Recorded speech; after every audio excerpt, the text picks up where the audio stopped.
Alright, let's go live.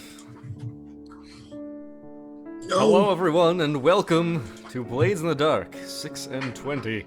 We are here with the Phantom crew for our Season 2 finale. Dear God, I hope the audio is working because I've been messing around with things and everything is probably broken, but let's see. You guys can let me know if it's how terrible everything is messed up because of me. Everything is awesome. Everything is awesome. Everything is cool when you're part of a team.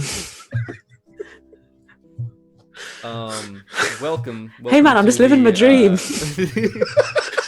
The only D&D show on Twitch that is based on the Lego movie, 6 and 20. I think you've gone down. It's so called because of the Lego blocks that have Scott, 6 Speedy, I think you've nubs gone down. on them. And what? I think it's gone. What's gone? No, he's there. No? Okay, on mine it's you were hosting somebody again. Oh, that's weird. Oh, well, never mind. Continue. Forget about what I said. Unhost just in case, but we're here. This is our finale right now. You may notice that we are currently missing one MadameGandalf, but she will be back a little bit later to continue her role as Ari. And in the meantime, we will be doing some things. There will be some Goatchella happening, and I am very excited. The music is a little bit depressing, but hey, how'd you guys like being able to hear the music during the opening? Check that out, right? I love it. Mm-hmm. Louise approves. Before I go around to the cast this time, I want to make a couple announcements. Like I said, this is the finale of Season 2. We will be back for Season 3 after just a 2-week break, starting again first week of December, I believe. And then... No, last week of November. It's actually November 30th that this show will be back. Just FYI. That's the one. Thank you. God, what would I do without you, Johnny? Probably not have this show. But yeah, that's when we'll be back. Also, in honor of Goatchella happening, we have some brand new Goatchella merch. Those of you who are subs and people who donated got to have submit names to be put on the Goatchella poster, which I can actually put up on screen right now as well. It's pretty rad, and you can get some merch of that. You can get some T-shirts with all that cool stuff on it as well from the link that's in chat right there. Also, this month, for all of November, this channel is entirely for charity for the Movember Foundation for Men's Health. It's a really great cause. They deal with cancer prevention, they deal with suicide prevention, and it's absolutely just a really great cause, and it would be awesome if you guys could contribute to it. In the past, leading up to this point, we've been doing a few things on stream which have been... $8 you can make me take a shot, and I added one a few days ago that was for $25 you can make me eat a really hot pepper words, but that Sorry, is how not much was happening. that? Just so I know. $25. It's not happening on this stream because I don't want to ruin the narrative, and because if I eat one I won't be able to roleplay for at least 10 minutes while my mouth recovers. What if I give you $100? Oh. But I could be convinced. Give me $100 and I will do my best Sky voice while my mouth is on fire. All right. I'm in. Where do I sign up? Or actually, I'm not going to torture you because there's a bunch of things that are going to happen tonight. But if somebody else does, it's not it's not me. Looking at you, chat. Looking at you. But yeah, thank you all. Thank you for those bits, by the way, Demi. I appreciate it. You've been spamming them. So yeah, this is all for charity right now, and you guys can also interact with the game same way that you have all season long, which is that $5 donations can give crits to players and other cool stuff like that. $15 you can make your own NPC, which might not come into play during this episode, but will certainly come up in the next season. And all of those donations, if you hit the link, !Movember will give you the link to the charity donation, or there's a link below the stream where it says tip jar. It'll lead you right there. But without further ado, I will turn things over to my cast to start introducing themselves, starting, as we always do, Trendane.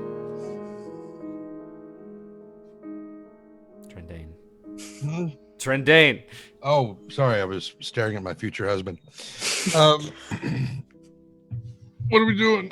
Mike's not on the screen. No. I mean, Gen Greymane, the leader of the Worgen from that latest World of Warcraft cinematic. Oh my God, I love him so. Sorry, what are we working on? Who are you? What are you doing here? Right. Who am I? I'm Trent Sparks. I'm a professional voiceover actor person, narrator. Well, I guess I am. I realized today while editing all the stuff that I've recorded for the Battletech novel that several of my settings were wrong. So I have to start over again. Yes, even though you're muted, Johnny, I see you going, no. I'm sad for you. Yeah. Well, that's okay. It was only 7 hours in, so it's fine. Oh. It's just 6 chapters. Oh, what difference no. So it's okay. I can do it in a day. 6 chapters. I mean, not the whole book. Anyway, so thing. Yeah, I'm playing Hocus, the still very severely stressed out Whisper, who is slowly piecing together what's going on, and yeah, I'm starting to worry for him. Yes, but we'll see how that goes. So Ari's not here, so we'll hand it over to the so delicious, which sounds bad, but it's not. Mr. Joff. I'll take delicious. That's fine. It's Latin. Mm-hmm. What's it Latin for? I think it means unflavorful or not nasty. It's delicious, so it's not bad, basically. Bland. Bland, yeah. Okay. Hi everyone, I'm Joff, and I'm bland. You may know me as Owlbare here on Twitch and over on Twitter somewhere. And what the? That's Owlbare as in not as in and I will be playing Jinx Godifer, the Cutter, and that's not as bad as it sounds. And he is a war veteran who has no idea who he is, what he's doing, or the kind of war he's about to face. So I'll see you in game. Louise, how are you? Over to you. I'm wonderful, and I'm Louise, and that's Larry. Welcome to Louise and Larry. In today's episode, I'm going to be explaining who I am, and who I am is a person. And who I'm playing is also a person that just so happens to be called Sling, or Brynn, or Keller, or Esther, or Esther's mother, or girl with the gun, or, there's variations. There's a lot of variations. Pick one, yell it, that's cool. She's got a pug called Goat, and a goat called Dog, and another goat called PG Tips. Life is good. She's definitely not in a terrifying situation where she may or may not be about to kill a man who people have described as literally death itself, or at least tried to kill a man literally described as death itself. She may be about to die to a man that's literally called death itself. Yes, question, you in the back. Did you hear about what Nyx did to a goat last night? Okay. Mike. I would like it noted for the record. Mike. I didn't say anything. So. Okay, sorry, I'm just leaving a voice message. Sorry, I'll be right one moment. Mm-hmm. Sorry, it's Louise. Johnny just told me that something happened last night with you and a goat, and it sounded like it wasn't a good thing. Like it wasn't like, you petted a goat on the head and said, "Good job for being fun and cool." It sounded like you maybe killed one or something, or at least named one, or maybe just did something stupid. So I'm just calling this as a warning. As soon as this episode's over, I'm coming and I'm finding you. Okay, there is no escape, Michael. Right, sick. I'll see you later. Bye. So what's the over/under on him living to see another dawn? Well, I don't kill and tell. Oh, oops. Anyway, You can find me soon playing Sling. It's beautiful. Nice object work. I agree with Greg's Thank you. assessment there. Cheers, Um, bud. And I am Speedy. This is my channel, NotSoSpeedRuns, and I'm playing as Sky, the spider, who is, well, he's kind of been on a mission of revenge against this entire goddamn city, for the sake of his deceased young sister. And, well, things have changed a lot since he started off with that mission, in that, well, his sister maybe can stop being a ghost sometime soon. We tried to exact revenge on the entire city, and it didn't really work out that well. And then the man who he considers to be mostly responsible for her death is dead at the hands of some asshole. So we're things are good. Things are probably pretty good. Sounds like you're trying to convince yourself. And with that, I will turn things over to Johnny to take us away on a mystical journey. There's nothing mystical about where you guys are right now. There's a lot of shit going on. Excuse me, I'm there, so it's mystical enough. All right, fair enough. Previously on Phantom, Sling and Ari go on a wonderful, jolly adventure to a brothel. Get locked in a room with a madman slash murderer slash demon. Woo! Party!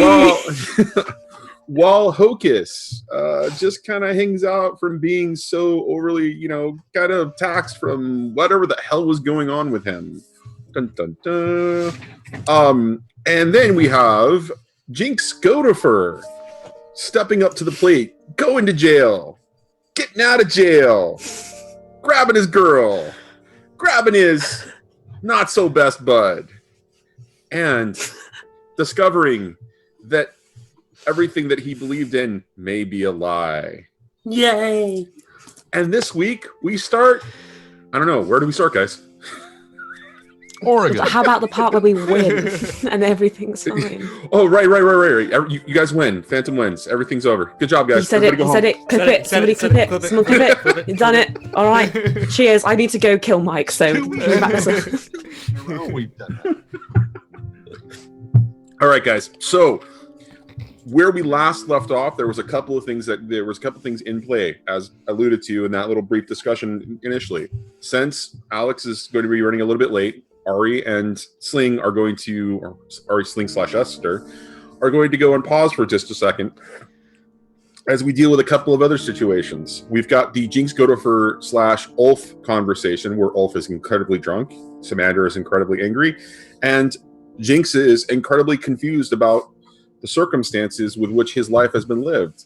We can start there, or we can start with Hocus, or, if I remember correctly, we can start with downtime. It's entirely up to you. we could flash back to a downtime that we did before we got into the mess that we're currently in. That's going to be perfectly fine. That's exactly how it'll play out. Okay. Wonderful. All right. So, who would like to go first in downtime? Well, everybody jump up at once, guys. Fine, I guess I will then. So, Hocus would love to indulge his vice. Like I would imagine 5 or so. 6 times. Maybe not. I would imagine so. But a few times. So, go ahead and tell us what it is that you're doing in order to indulge your vice. Well, he's back at the train car, I think. Mhm. Where do we leave off? We're back at he and Sky. I believe you got... Yeah, him, Sky, and I believe... No, what? Hold on a second. No, you're at... what was the name of the tavern? The Devil's Tooth. You're at the Devil's Tooth and Night Market. Sky had been requested to come there by Jinx because that was where he took Samandra and Ulf. And you came reluctantly, Sky having received a letter from Chaos. And then that was where it got dumped on the... You were shuffling and in pain and got dumped on the ground. Mm-hmm. And that's the moment where we left off, where Ulf realized that symbol was the symbol that he saw in White Crown. I think we should pick up there. I think that's a great idea. Instead of going into downtime. Right. Let's open with that. Ulf is panicking.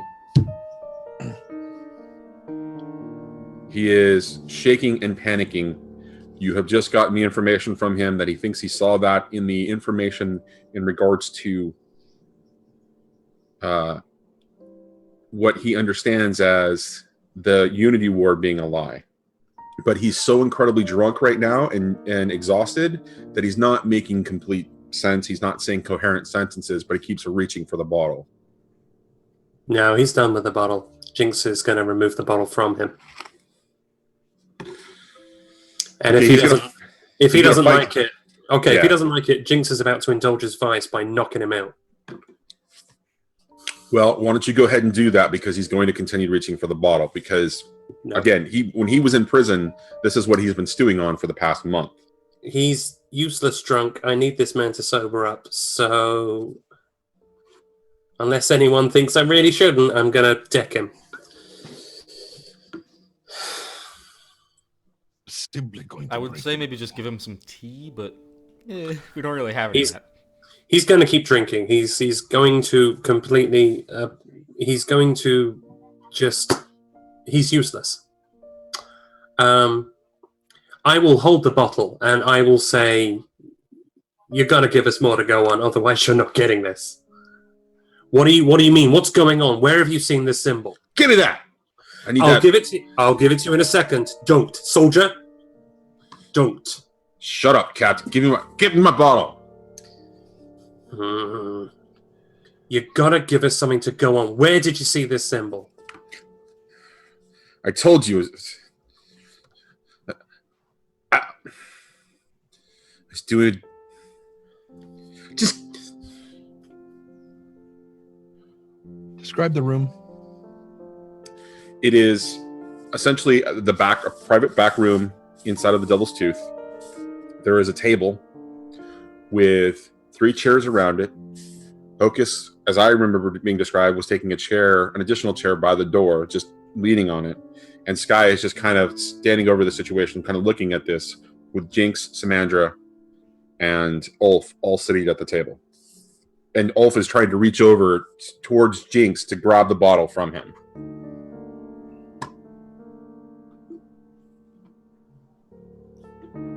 Hocus kind of just shakily reach out towards the bottle. Give it to me. And Jinx passes it over. I don't want to hurt your friend, Yeah, but I'm going to get that bottle. And he begins to get up. Hocus. Hocus starts to tilt the bottle like he's going to start pouring it out. And he's like, sit down. No! And he reaches for the bottle. And I'll smash it on the floor. And I'll stand up and get in his way. Okay, so you are going to have to use one of your abilities, because the moment that he smashes it, Ulf throws a punch, or throws a sort of a knocking motion at Hocus. My plan is to grab him, spin him, get him on the table, and hold his arm behind him. Okay, so you've got a special ability where you can take a hit, right? Yeah. Okay, you're going to need to use that and then roll something, or take some sort of action roll, because otherwise he is going to hit Hocus. Okay, in that case, I'm going to use Bodyguard. Hooray! For the first time. Which allows me to protect a teammate, taking +1 dice to my resistance roll. Okay, so it is definitely it's a physical attack. Again, he's trying to knock Hocus out of the way and basically slap him upside the head, Right. with a fist, not with a hand, but with a fist. Right. So you're going to do, I guess it's a prowess resistance? Is that what we're thinking? Yeah.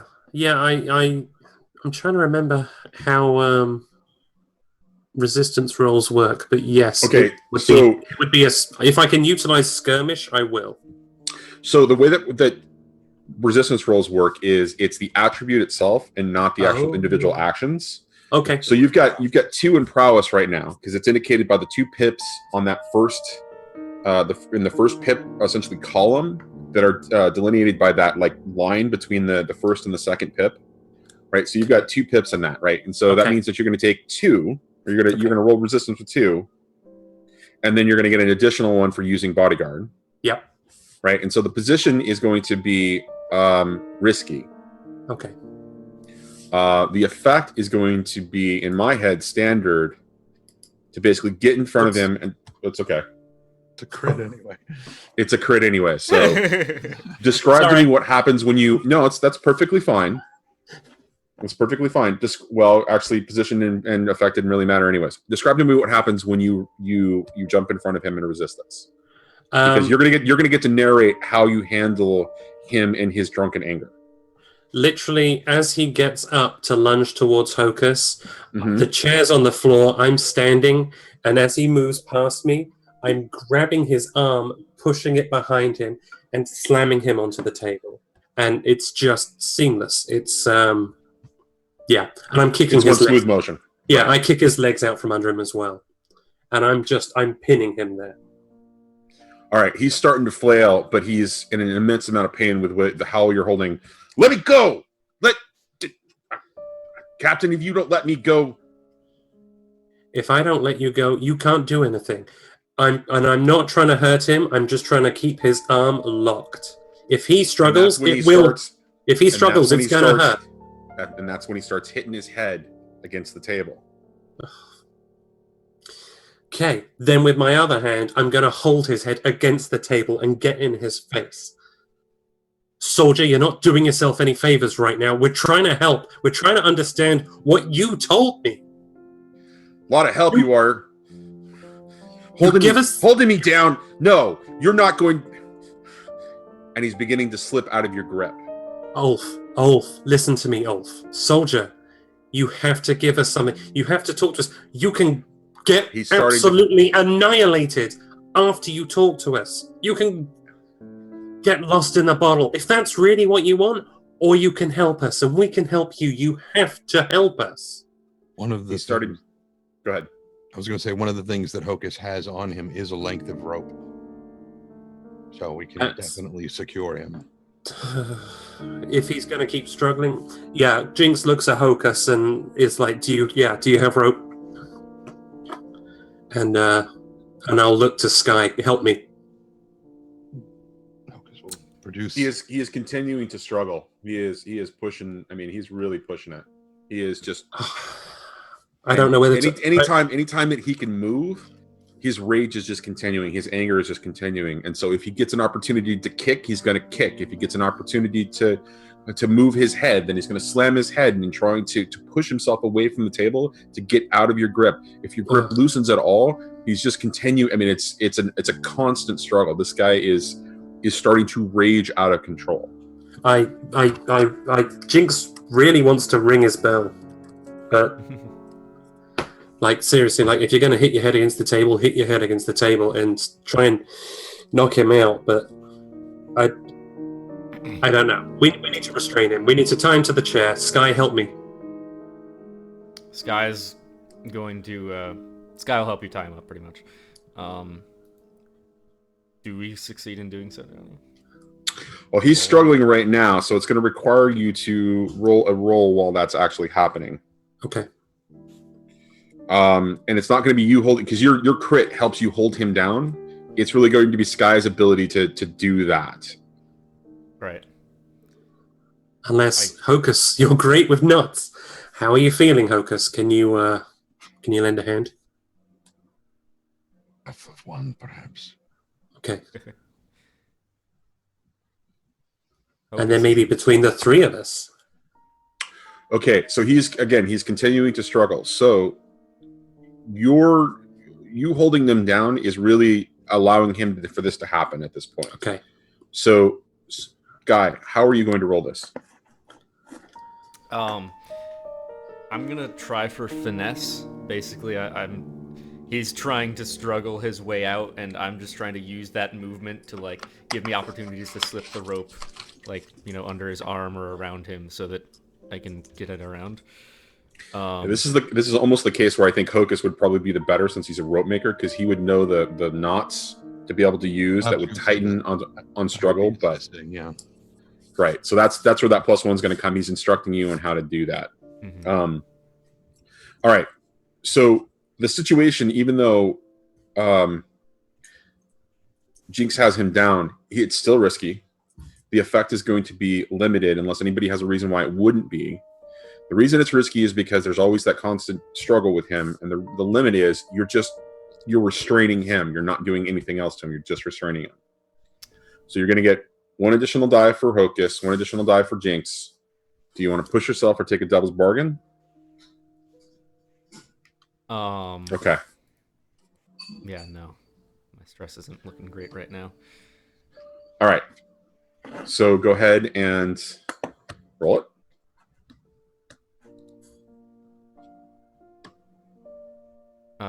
So it was 2 bonus dice, right?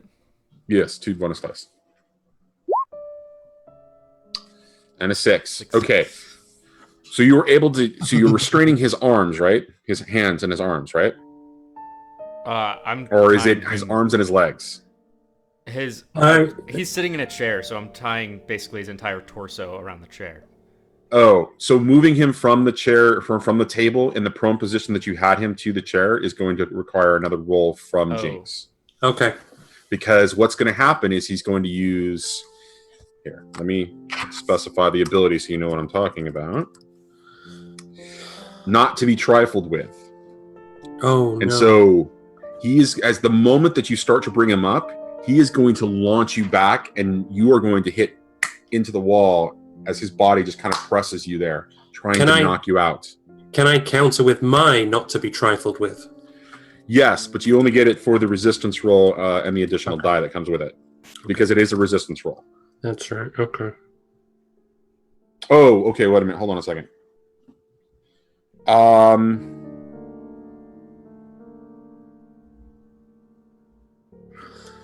Yeah, go ahead and just roll a straight up resistance roll, but I'm going to give you the additional die anyways because you're using essentially the same ability, but it does not specify that in the rules. So, but just go ahead and do that.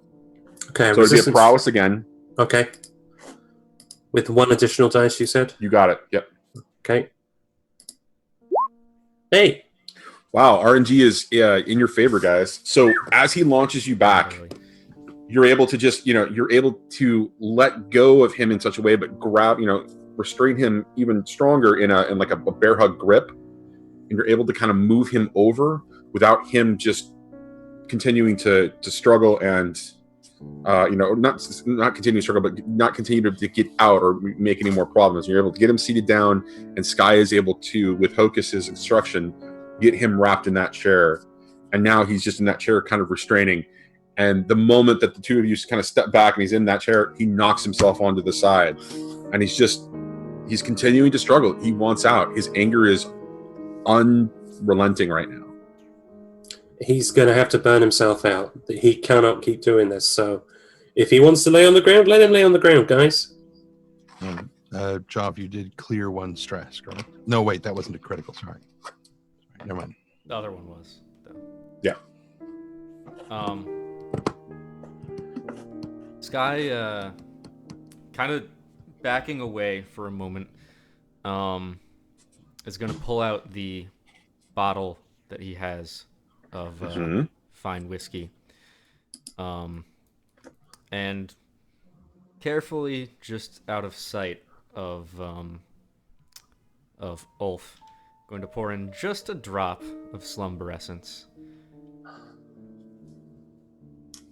and then walk in front of him, take out the bottle, slowly pour a shot. Ulf, want this?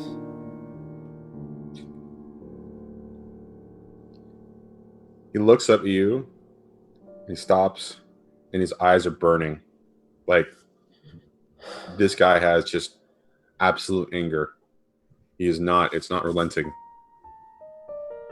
You're going to give that to me or I'm going to kill you. That wouldn't happen either way, but show a good faith. Sets it down on the floor by his face.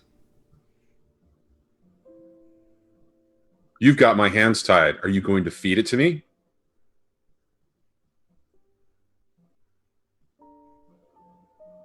It's your choice. Are you a man or are you a dog? I've already proven myself to be a man. What war did you fight in?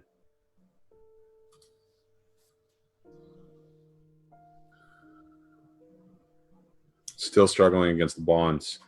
They're growing tighter around him, and they're starting to constrict his arms in a way that's going to start cutting off the blood circulation. Give it to him, Sky. Just give it to him. Grab him by the hair. Bottoms up. He takes it. Struggle continues for a minute as he's just... The anger is still there. It's still unrelenting as it begins to slow. The slumber essence beginning to take effect. And his head eventually just kind of leans off to the side. And he begins to snore. Oh, this man needs to be detoxed something fierce. Yeah, getting that feeling, Jinx. So this is Ulf? This is what's left of Ulf. He served under me in the war. I didn't know that. Didn't know that until I rescued him. Go figure. I thought he died. I thought he perished. And small world. A lot of people thought you perished too. I kind of did. Yeah, I really... And I'm looking down at Ulf. Kind of relate to him. And we need him. And I'm trying to think who we can throw him at that can detox him first. Because the only alternative I have is to take him to the pits. And see if what worked for me works for him.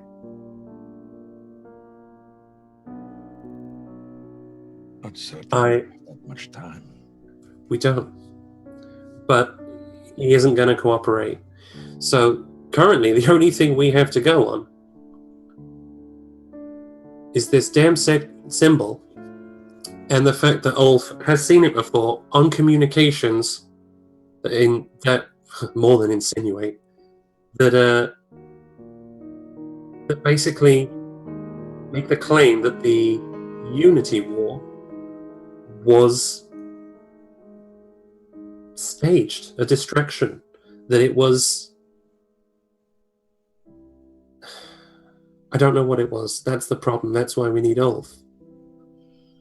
We need to... He claims there were communications. He claims that's why he was in Ironhope. He was in a... if the place had a basement, he was in the basement. They had him in solitary. He was... He'd been living like a rat for a month. And they gave him gruel, and they gave him alcohol. And this is what they turned him into. I mean, his tactics were... He was heavy-handed. He was... Yeah, the man's broken. And I don't know how to bring him back. I don't know... I wish there was something we could do for his spirit, but I think that's just as broken. Anything I could likely do would probably kill him. Yeah.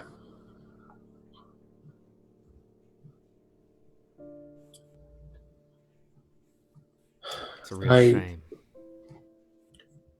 It is a shame, and I'm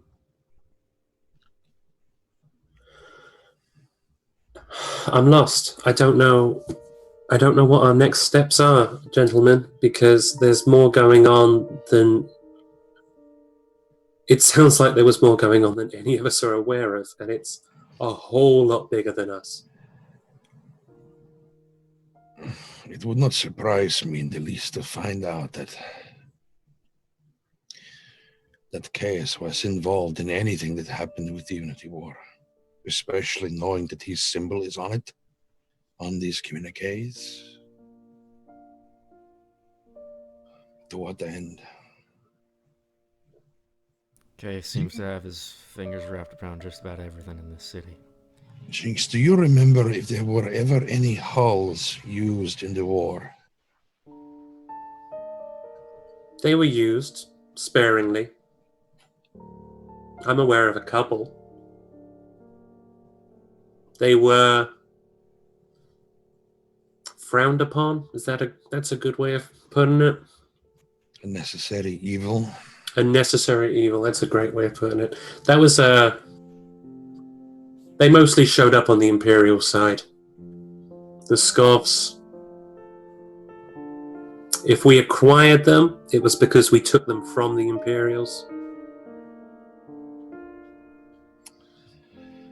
It would not surprise me, given what we know so far, that Chaos might have been using the dying to create hulls and send them back into battle. I like this guy a lot. Wouldn't be the worst thing he's done. No. Be the least of the atrocities of the War of Scotland independence. I'm quite certain that Esther would agree. She means to kill him, you know. Got that impression. Out of curiosity, where are Sling and Ari? You didn't bring them with. They are at the meeting for Goatchella. Goatchella. Okay. It is important that we have.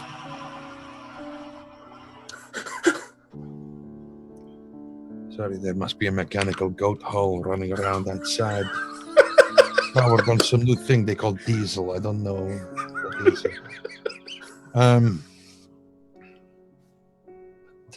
It is good in case we have people, eyes and ears on this meeting. Yeah.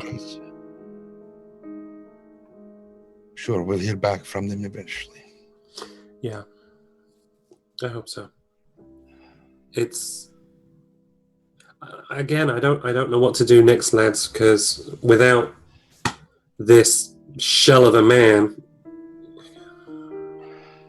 cooperating, we're kind of, I feel blinded.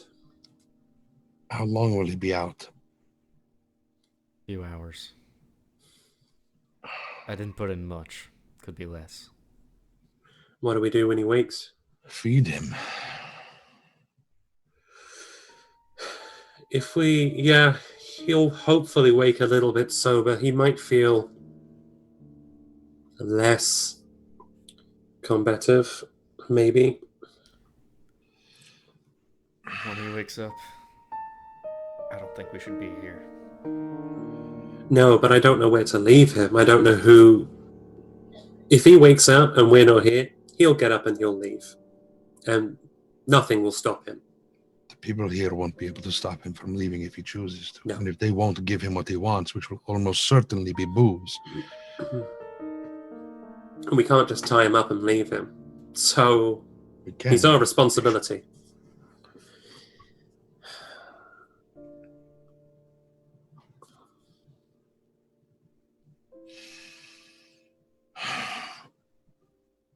Listen, Jinx, I feel for the guy, I really do. And he had some useful information, but I don't know how much we're going to really get out of him anymore. We wanted him to help us lead a revolution. He's not in the state to do that right now. Before he wakes, we should make, if we're going to leave him here, because we can change these knots to something. I mean, we went with whatever worked at the time, but we can change it so that any force he tries to apply against it will actually be redirected against him. The knots won't tighten as much as they will like these, but he will find it much harder to get loose.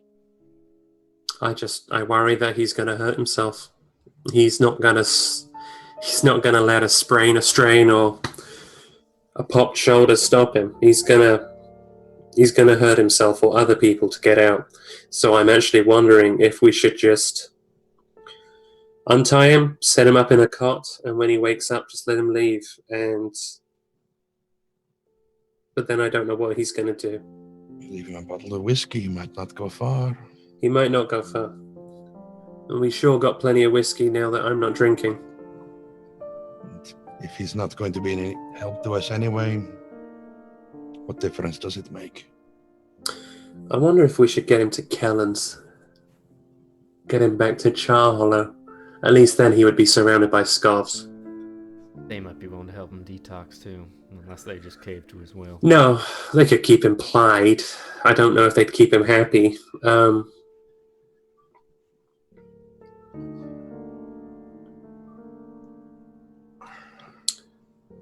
Regardless, he's not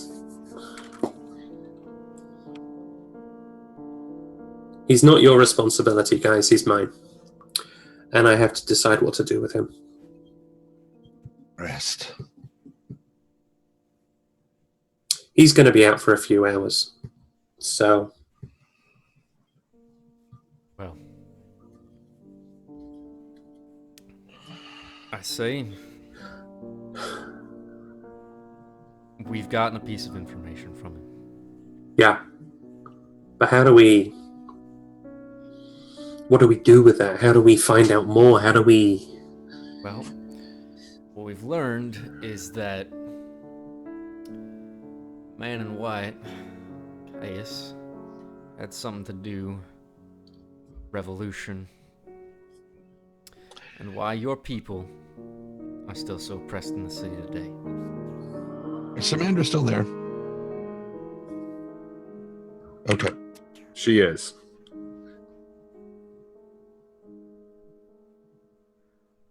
She's not dressed as a captain, but I think Hocus would probably remember that she's a captain. Mm-hmm.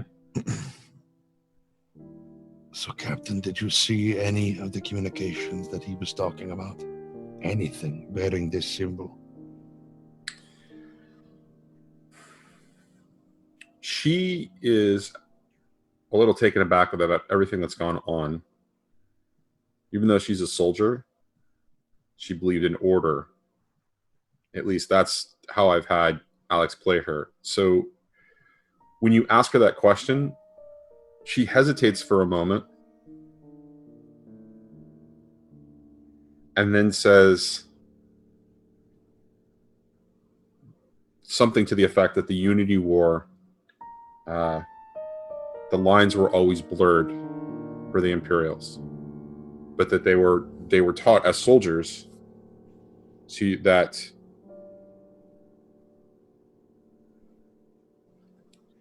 that this fight was worth winning.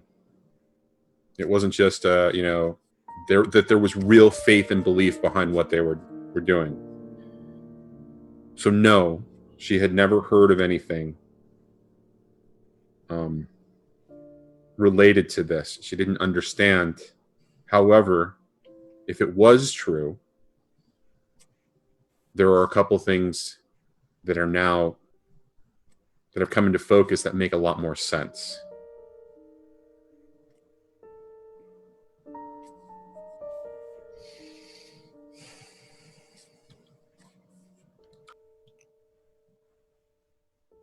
Do you know anything about the Man in White, Caius? Where the symbol might have come from?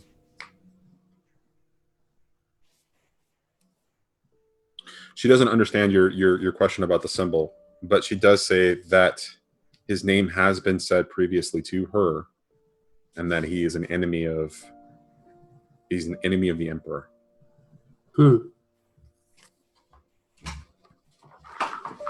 But ultimately, she has never heard him actually being cited before. Cited or slighted? Cited. Before.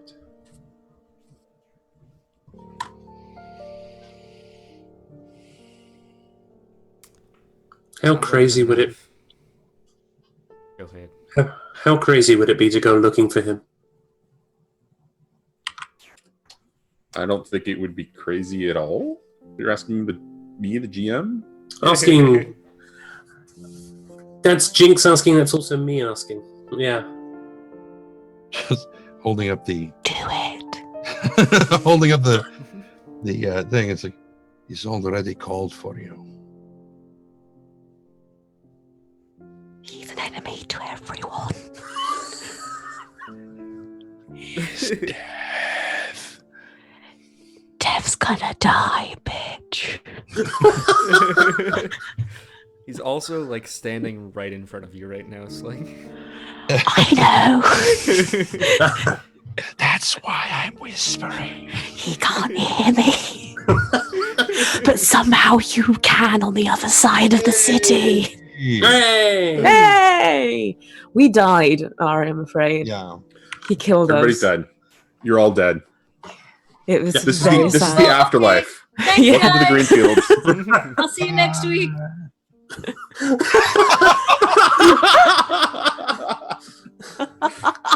Oh, nice. I really hope she comes back. I guess we'll find out. Yeah. Yeah. Hey! That You moment missed of it. We panic. were all resurrected. It was really great. Yeah, it was just everything happens while you're gone. We flashbacked to before we all died, and so now we're fine. Although Oh, well, that works. I'm in. my understanding is that you're taken now. I saw an image of you and your bronzed hubby. Oh, yes, my No, bronze Ben. hubby. My Yeah. bronze hubby, I met him tonight at a liquor store. Oh. It was a grand meeting. He was selling beer. I couldn't resist. And that's why I now have banana bread beer with me tonight. So thank you. Thank you, Charles Wells. Thank you. Oh, I Shout thought out it was Charles Colonel Wells. Sanders. Okay, all right, yeah. Oh, no, it's definitely Charles Wells. Gotcha. Charles Wells. Okay, so Wait, we are live, right? Or Yes. we're not? Yeah, yeah. I'm just like, okay, wait, we're talking about my liquor escapades. Hi, everybody. Hi, I'm welcome Madame back. Gandalf. I go on liquor escapades in the middle of Dungeons and Dragons. How are you doing? I just want to quickly say, Greg in chat, I 100% want it to be that we always mistaken him in case it's actually just a deaf man, and he's not deaf. He's hard of hearing. I Oh really my want that- gosh. I want that to be canon. He's just a man that likes wearing white suits and is just a little bit hard of hearing. And we're Can all you going imagine mental. Ari with that? Ari would like, hi, my name is Ari. trying to sign That's like Ari. already how she tries to talk to ghosts, I'm pretty sure. So introduce yourself real quick, lady. Hi, my name is Madame Gandalf. You may know me as Madame Gandalf, or on other sites as Madame Gandalf. Surprise. I am. I play Ari. She is unpredictable. She is unrelentlessly unforgiving in many aspects, and she likes to drink and sex a lot. So there we go. Let's continue on with Goatchella. All right. Okay. We haven't quite gotten to Goatchella yet. We have a drunk Ulf on our on like the couch of a bar or something, tied up. And Wait, passed okay, out. wait, who? Oh, We're not there. We're doing our thing. Yeah, you're Ulf not Okay. there. But is you're the guy Samandra, from so the you're prison. there still, Well, technically. you're there, but you're not. Not Okay, Ari, so Samandra. you're not there, but you're there. Yeah. Yes, exactly. Yeah, you understand. aren't, Perfect. but you are. Perfect. All right, so Um, what the fuck is going on in here? You were just Uh, answering questions, actually, to Hocus, talking about what you knew or not knew about the involvement of Chaos in the Unity War. Okay, so I'm gonna relay what the fuck I know in here.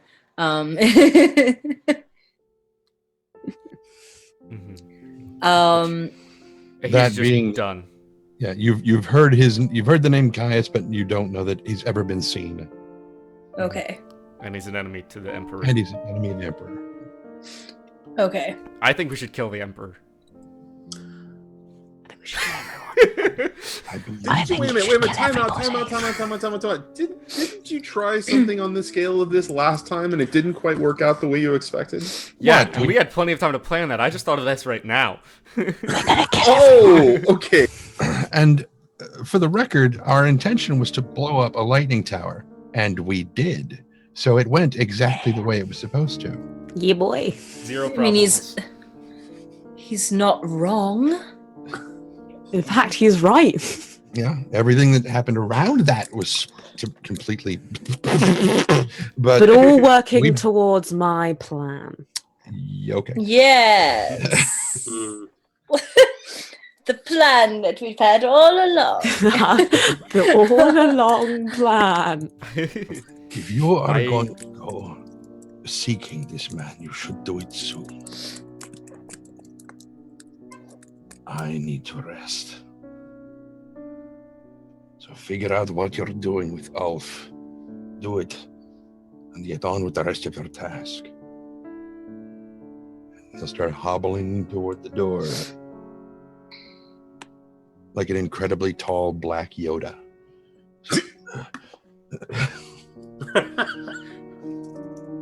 Well, Well, I'm not going to answer that. Ask that question. All right. Or sorry, are we calling that? Are we calling that sing or? I think at this point, yeah, we're gonna call it scene. I think we're gonna Okay. wait for Ari and Sling to get back. Okay, so the three of you that are going to be off screen, do me a favor, think about what you want to do for your downtime actions so that, because there's going to be downtime actions after this scene finishes because there's the score that was accomplished last game. So we're going to switch over to Ari and Sling, who are currently in the third story of a brothel in a room filled with a number of other important people in Doskwal.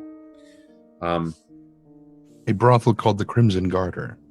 Yes, thank you for that name. The Crimson Garter is the name of the brothel that you will be finding yourself in this evening, ladies. What the doors close behind Caius, and you hear a click of a lock as Caius introduces himself. Resetting the scene.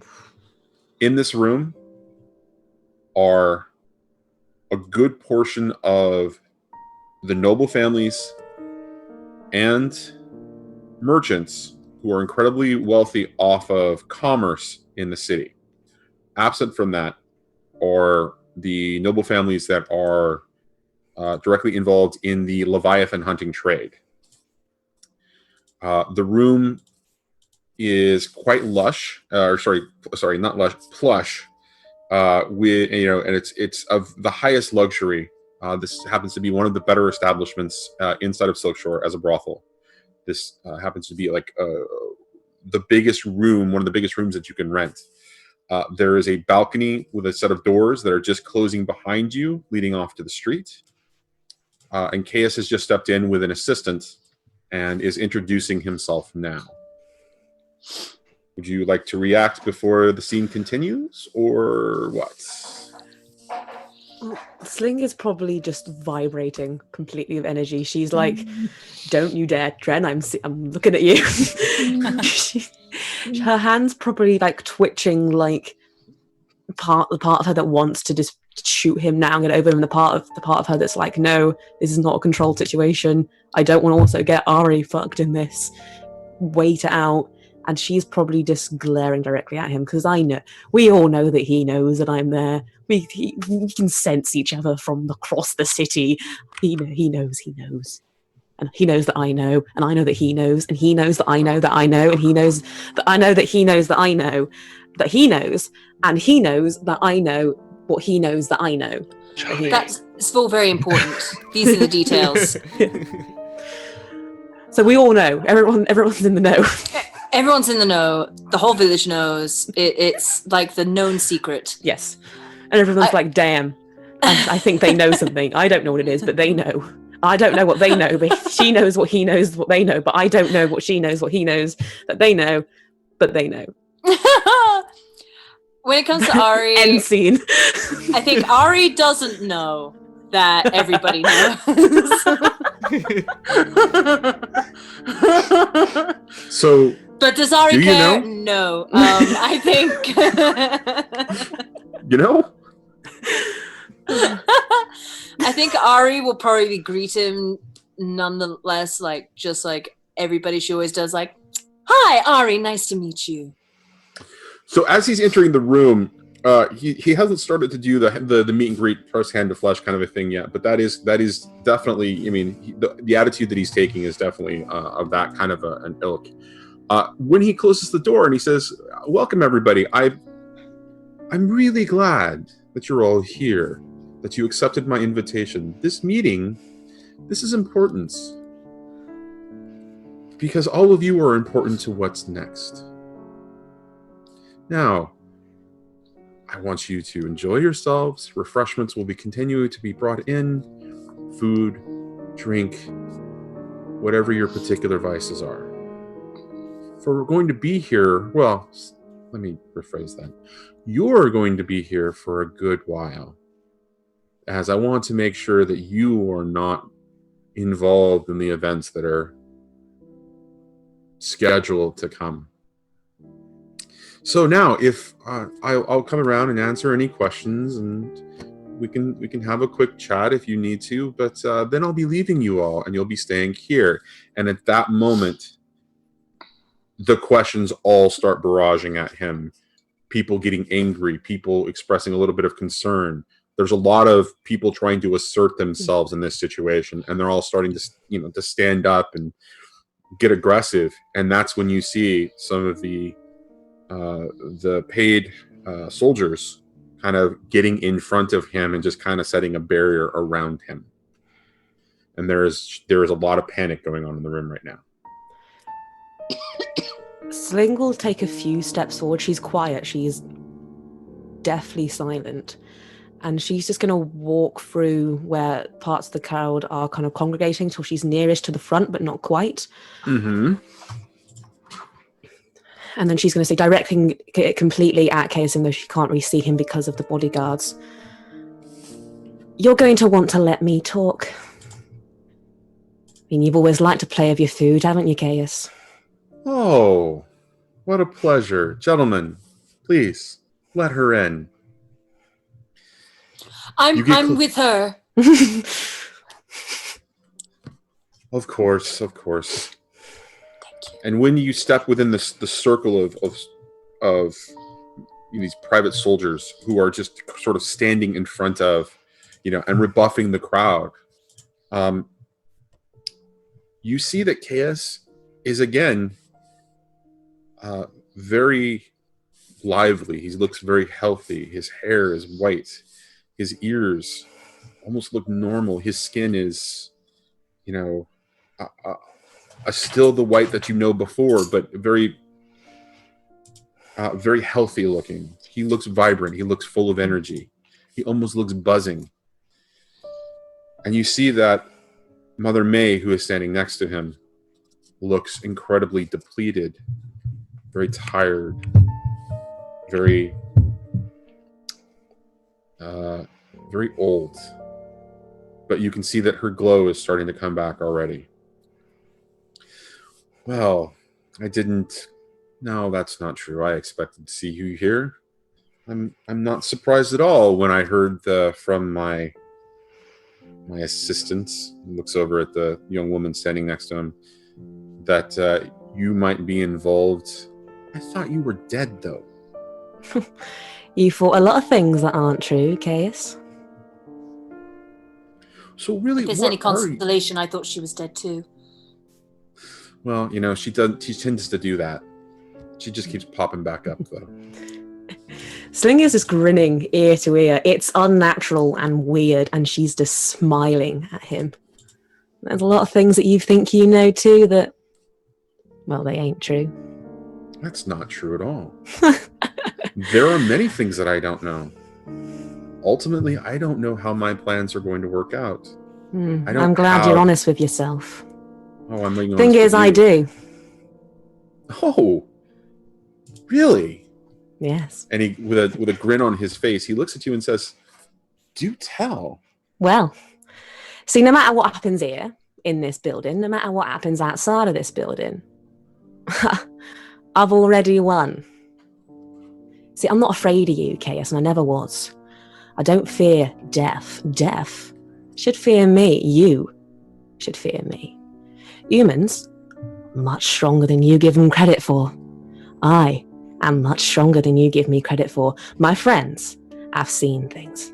Horrors, suffered injustices, grief, loss, hate, and death. And yet, they are still here. We are all still here living, in despite of it all, in despite of you. You think that you're all almighty and powerful, but you're wrong. You have no power here. A lot's changed in 1,000 years, Chaos. A lot has changed. People have risen, and they've fallen, and they've risen again. They always rise, and they always fight, despite losing, despite dying, despite it all. And well, Chaos, I'm tired. So tired of running away. After all, can't outrun death. So I'm facing you, head on. I don't fear dying to you, I really don't, because I'll still win. As long as there is breath in the lungs of Duskfall, breath in the lungs of this world, I win. You're nothing without us, Chaos. We're so much stronger. If I don't kill you, I know someone or something will. The blood in my veins, Chaos, is made of mistakes. I fucking know that. You and I both need a lesson in paying for our crimes, and I'm all too happy to teach you first. I don't care what happens when you die. I don't. This city could burn, but there's always more cities. People die every day, but they still rise. You've seen it yourself. The Scotlanders, they rose, they lost, and they've risen again. History repeats itself. The ghosts of the past will speak to all who listen. You will find out why they call Tycherosi demons. My name is not Sling. And I know what you're thinking, but it's not Esther either. Or Hannah, her mother. My name is not Brynn, nor any name that Duskfall knows me as. My name is Kellar Markton. You hurt my friend's daughter. And you are going to die.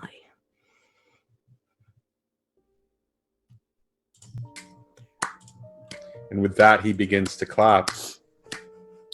That was a beautiful speech. Thank you. Did you rehearse that? I've been practicing for 1,000 years, you could say. Ari's Wow, going to be without- staring at her for a bit before just quietly just going like, I have never been so turned on by you in this moment. Sling will turn back and wink. Gentlemen, please escort, and he points to Mother May, please escort her to a chair. I will give you just a moment. I want to prove a point. And he steps back, another couple of steps. Please, spread out.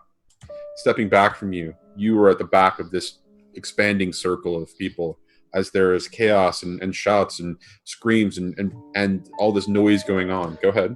I'd like to quickly use firstly reflexes, which I took as a thing to act first, and then I'd like to use Devil's Footsteps, which I also took, and I would like to position myself so I am behind him, and I want to shoot that fucker in the back. Ooh!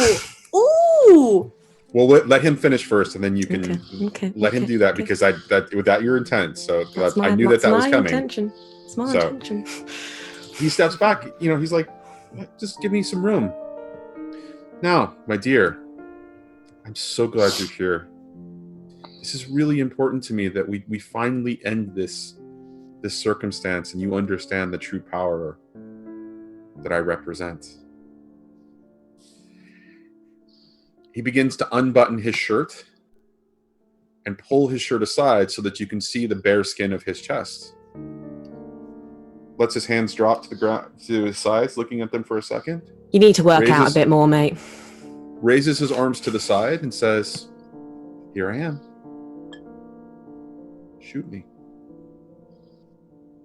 I would like to shoot him. With my special bullets. Oh, please. where would you like me to draw the target? Actually, wait. Redacted.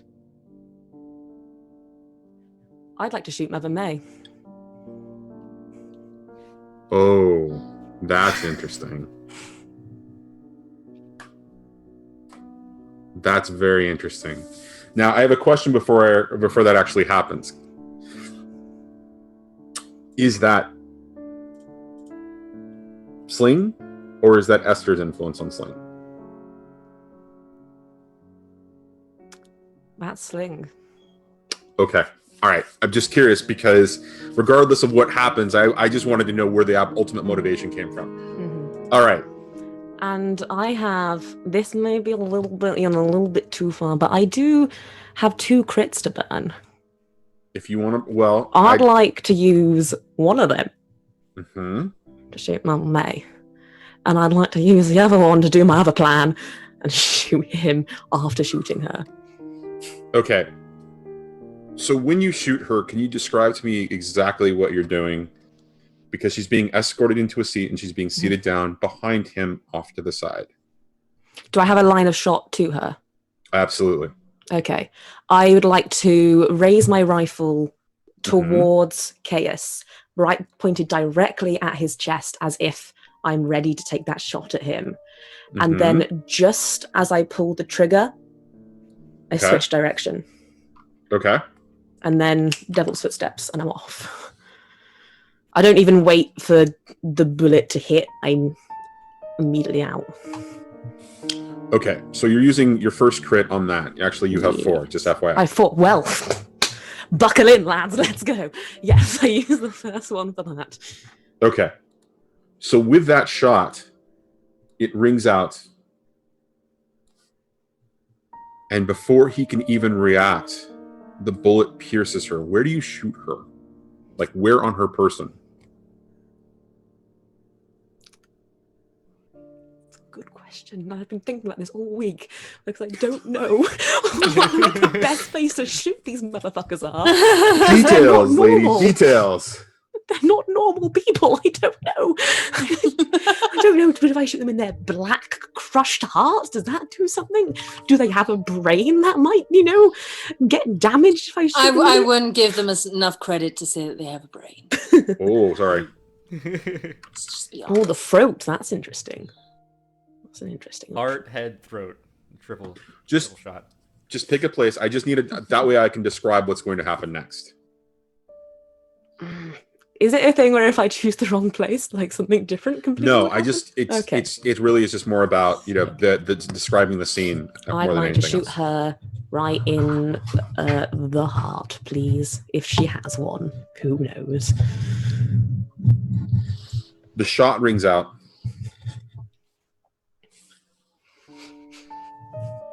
The bullet begins to fly as you use the Devil's Footsteps and vanish.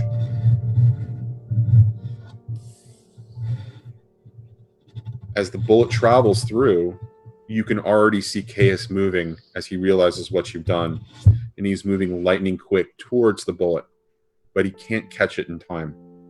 As the bullet pierces through her chest into her heart. And describe to me what it's like for you when you use the Devil's Footsteps. It's not just you disappear. It's much more than that. When she uses it, it's as if there's 2 of her. As if she's moving so fast, there is another her just slightly behind, and it's shadowed in the ghost field, and she just. Like almost she drops to the ground, she ducks and she rolls through, and she just slides through people's legs because she's still in this crowd, and then she just too confused, she runs like around like guards and people, and then just like she changes levels, and it's like to watch it is like watching a shadow just move and disappear and then appear again over here and then disappear again and then appear again over here and then disappear again and appear again behind Chaos.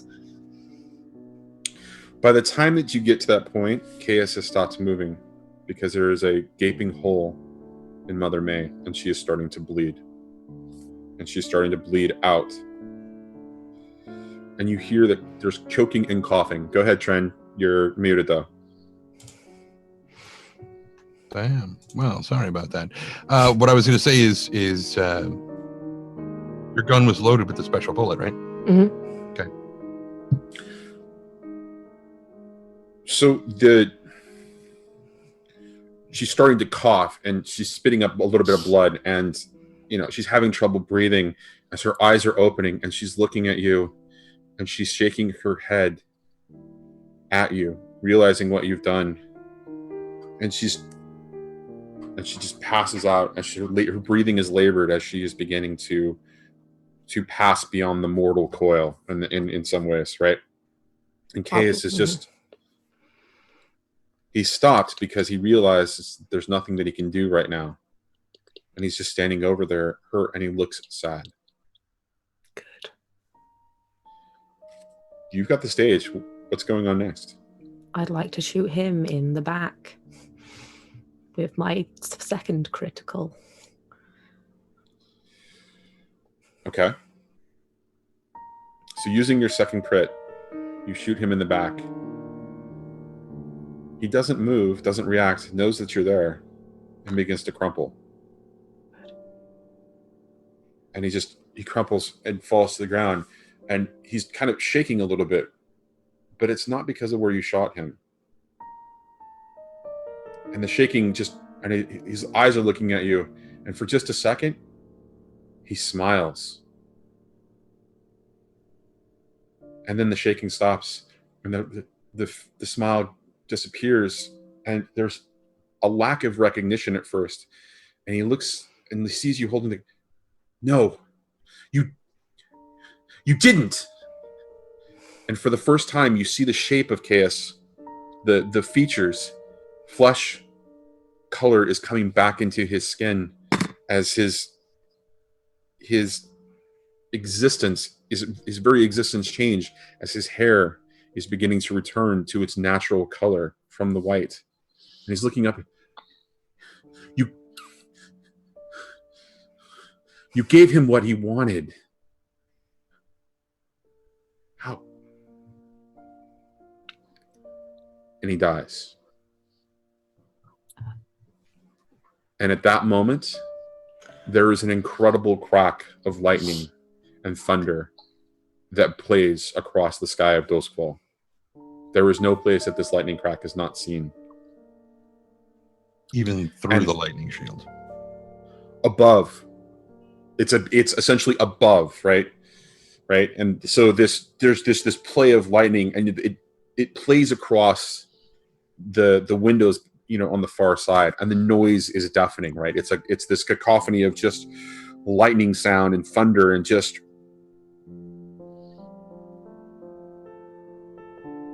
And it is at that moment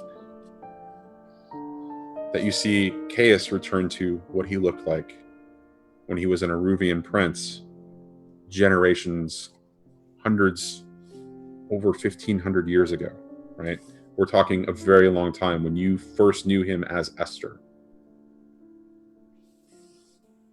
Picked the wrong day to stop drinking. Well, technically you are drinking, but let's be honest. She says that while she can pick the wrong day to stop drinking. Wrong day to stop. She's like, oh shit. And you look over after seeing that his body is starting to transform back to this form. It's beginning to get older, and it's starting to get thinner and starting to decompose, and eventually it just kind of fades away into dust in front of you. And as you're looking at this situation, you see that Mother May is starting to animate again and come back to life. You were such a fool, she says.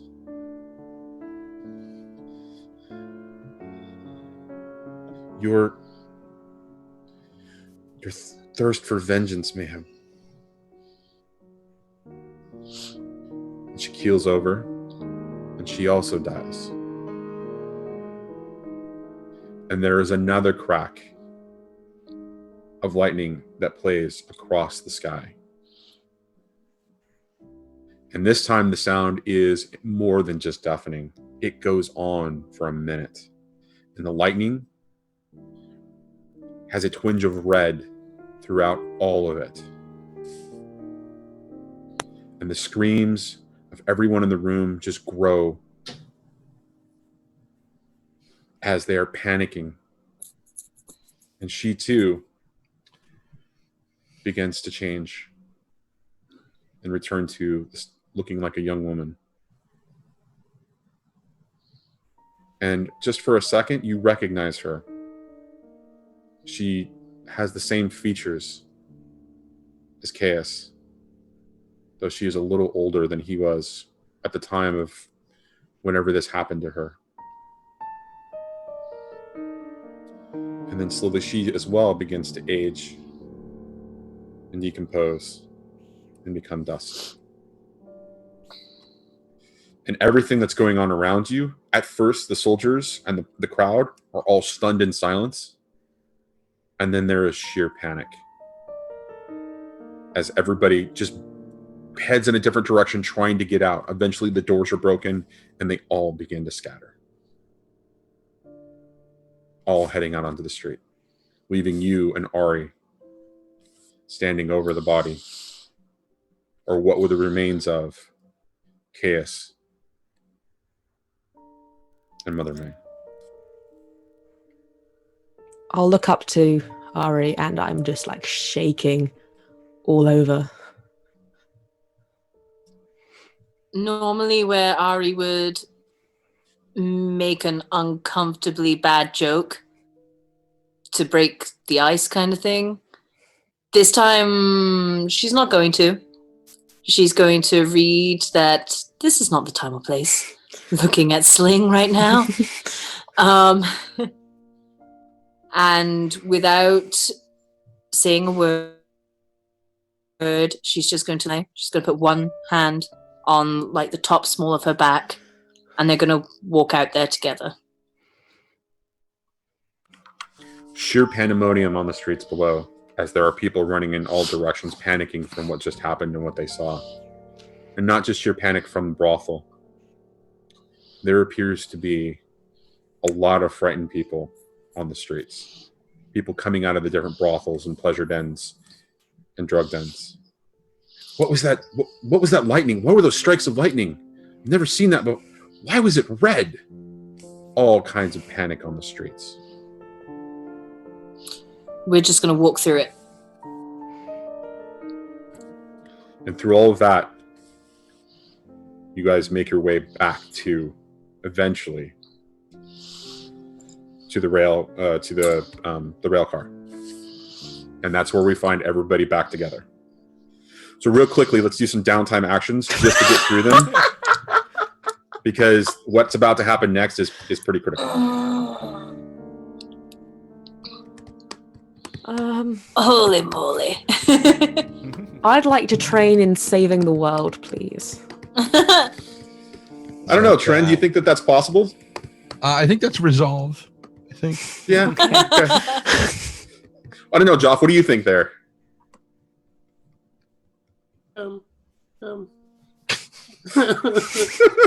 I'm thinking sway. Oh, really? Yeah.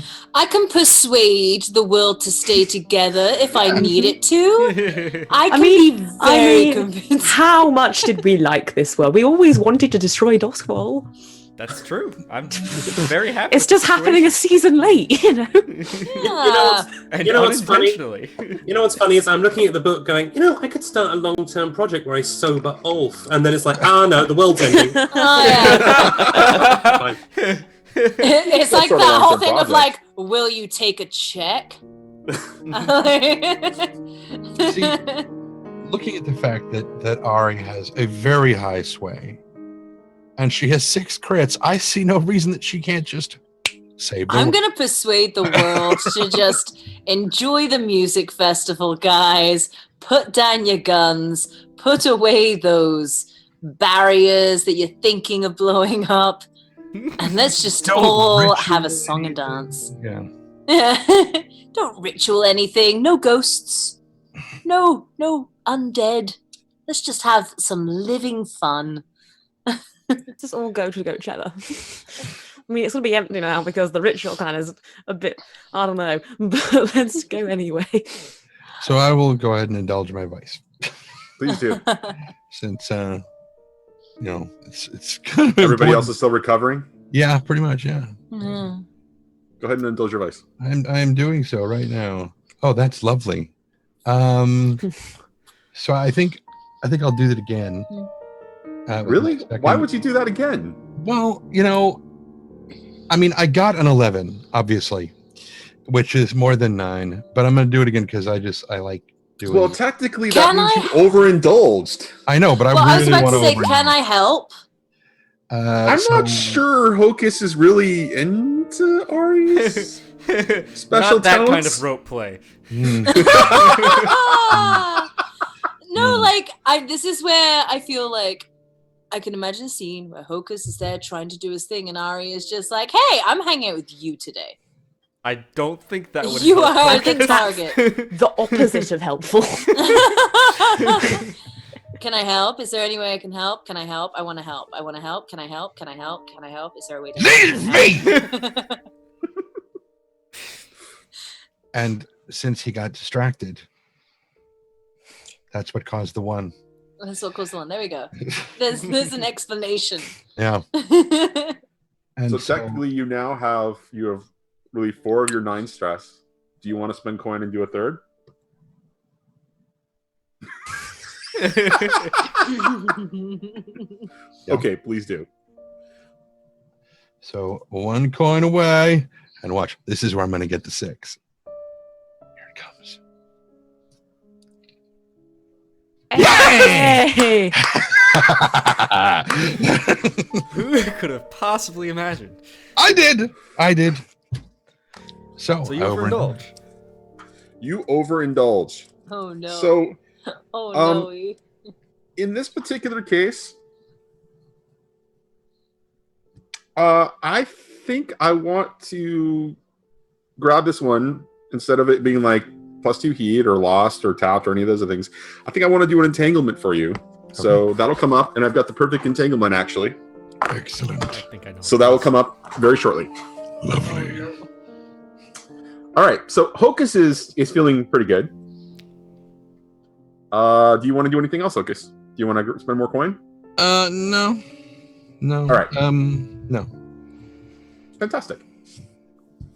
Great. Now, Are we who also would like to doing go next? XP right now, or are we doing that later? We'll do that later. We'll do that off screen. All right. Yeah. I'm going to indulge my vice. Okay. Please do. Okay, Well, cool. 4's not bad. I'm That would have been perfectly great happy for with me. Mhm. You want that. to trade? And then I'm training in prowess. Okay, sounds good. Okay, so who wants to go next? I mean, I don't really know what I can do. I feel like training in anything will not help. Well, I have an idea that maybe you might be able to add to. You go first. So, okay, I know that this is like maybe really not having much faith in us. I wanted to create an escape route for Goatchella. I feel like for As an our asset? group, yeah, kind of like either an asset or maybe it might be like one of those kind of short-term project-y things. I think an asset makes a lot more sense. Okay. Given that your asset will be you've got an escape plan, right? So yeah, exactly. So that's going to be essentially a quality roll or a fortune roll to determine the quality, and your dice pool is going to be determined by the tier of the crew. So we can row the cruise tier. You want me to click Yes. that or? Either or, it's whoever wants to roll it. It's just that's what she's Oh, using you for can her roll downtime. it. I can't find the fortune button right now. So, oh, there it is. As soon as I say it. Do you want to go, Shy? I got it ready. Cool. Hey, yeah, there we go. I was going to say, Speedy, you're 313. Yay! 313. Okay, so looking at the asset, it is a tier 2 asset, which is still not a bad thing. So any roll that you need to roll will be initially two dice. If you want to spend a coin, you can spend 1 coin per quality upgrade or per tier upgrade if you want to do that. I will do that for 2 coins. Okay, so now it's a tier 4 escape plan. I would like to donate 2 A coin. coins. Now it's a tier 6 escape plan. Sorry, it's a 6 die tier. It's a quality of 6, so it's 6 dice escape plan. Anybody else? No. Throw more coin on the fire here. Okay. I'm just thinking, guys, there's a back out. No, it's a good idea. Is Goatchella still gonna happen? Who fucking Oh, We knows? just killed the organizer. It better. and started the we- apocalypse. We put a lot of work into this. The demo better happen. Yeah, it's Do true. you We're know how sponsoring much it. time and effort I have put into making Goatchella happen? Do you know how many bands we had to call? We even had to find the pirate Kitty as well as the Goats and Roses. The Goats and Roses. My God, not the Goats and Roses. I wanted to get a signed album. With Axel I had to- Goats. I had to go and call the apocalypse, and now I can't see them live. Fuck me. Mm. See how it is. Okay, Ari, that was your first downtime action. What do you want to do with your second? I would like to. I don't think there's anything else I can really help anybody else on at this point. Do we have any long-term projects outstanding still? Yeah, let's switch you over to the screen. I think there's a couple. I think there's only one. There's the Dimmer Child, which technically would be really difficult right now. I saw the end of wanna last try night's it- episode. If you want to try, I'm more than happy to let you try. I think I might just train. Let's do idea. something strange like that and train. Yeah, I'll do that.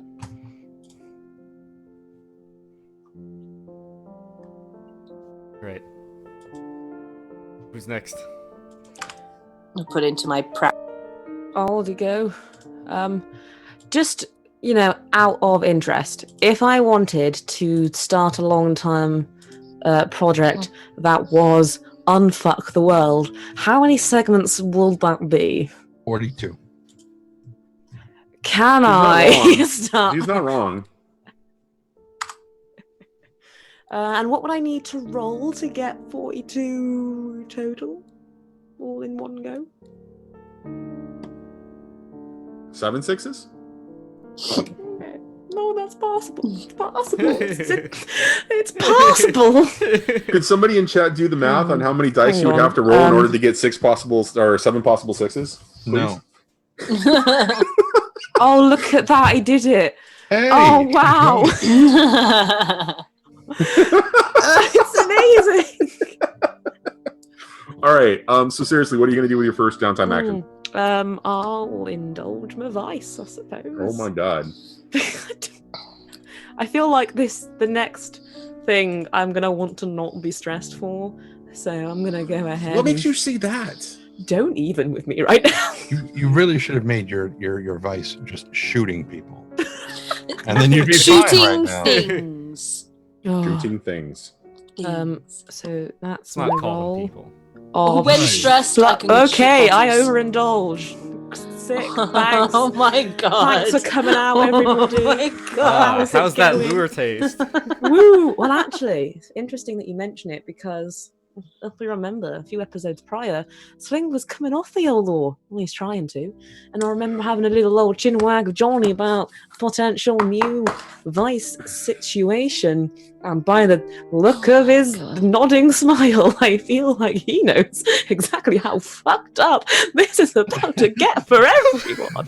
Why don't you tell Goatchella, them all Vice about City. that so that I can talk to them? I can then play the entanglement into it because it's going to Okay. be another entanglement. So just, would you think this would happen before I shot everyone or after? Absolutely. Before? Like I said before, Okay. this is just a Right. matter of indulging Well, before all the well. events that are about to happen. Okay, here we go. Well, everybody, here's what's occurring. Sling, I don't know why I'm like Sling, is obviously very stressed about having a demon inside of her that we need vengeance against, this motherfucker, and all of this that's going on, and just it's fucking everything. So she's very stressed. And so she is just like looking at the law that she has and just shaking her head because it's not enough. Like it will never be enough again. She's growing desensitized to it, and she doesn't want to forget things anymore. She wants to hold on to them and change and learn and grow. And so she feels this pull inside of her chest, and she picks up her rifle and leaves and walks. And she walks and she walks and she walks to the spirit well. And once there, she stops and she looks and she starts walking. She takes one step, then another, then another, then another, until she's standing in the middle of the spirit well. And she just stands there, drinking it all in, feeling that surge, that power, that what feels like calm inside of her, where there's no turmoil anymore, there's no fighting, it's just release and satisfaction. And she stays there too long. She gets too caught up in it, and she starts hearing voices from inside of the spirit well, one particularly familiar voice, and she gets angry. She gets very angry. She starts shouting at this thing that is talking to her, and she raises her rifle towards it but stops herself just in time. And I don't know what the rest of the overindulged would be, Johnny, so you tell me. Well, what voice do you hear? I'd hear the voice of Hocus's friend. And what is it saying to you? It's saying his name over and over again. And since you're not... God. And so when you refuse to shoot at it, why are you refusing to shoot at it? I don't know. I kind of want to shoot at it, but also meta-wise, I don't want to do that without talking to Dren. Well, so you're shooting in, you would be shooting into the spirit well, right? It's a fucked up plan, really. The physics don't work that way, right? It's not the same thing. It's not like it's a physical presence in the... Right, okay. Well, that's what she'll probably realise. She'll probably, in frustration, point her gun and then realise and then step out. But say, like, I'll be back. I'll be fucking back for well, you. So... Thank you, because the entanglement is, and I'm going to tell you what the entanglement is. Cheers. Is that there's something you've brought with you.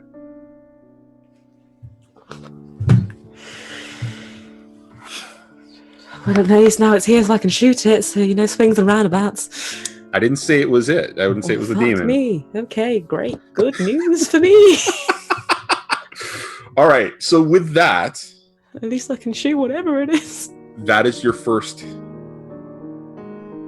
That is your first downtime action. Yes. What is your second? Oh, God knows. So I'd like to... There's literally no point in training anything. My stress is at an all-time low. I'm fully healed. Everything's great. What else can I do? What are other options that I have? Asset, reduce heat. Ooh, do we have any heat?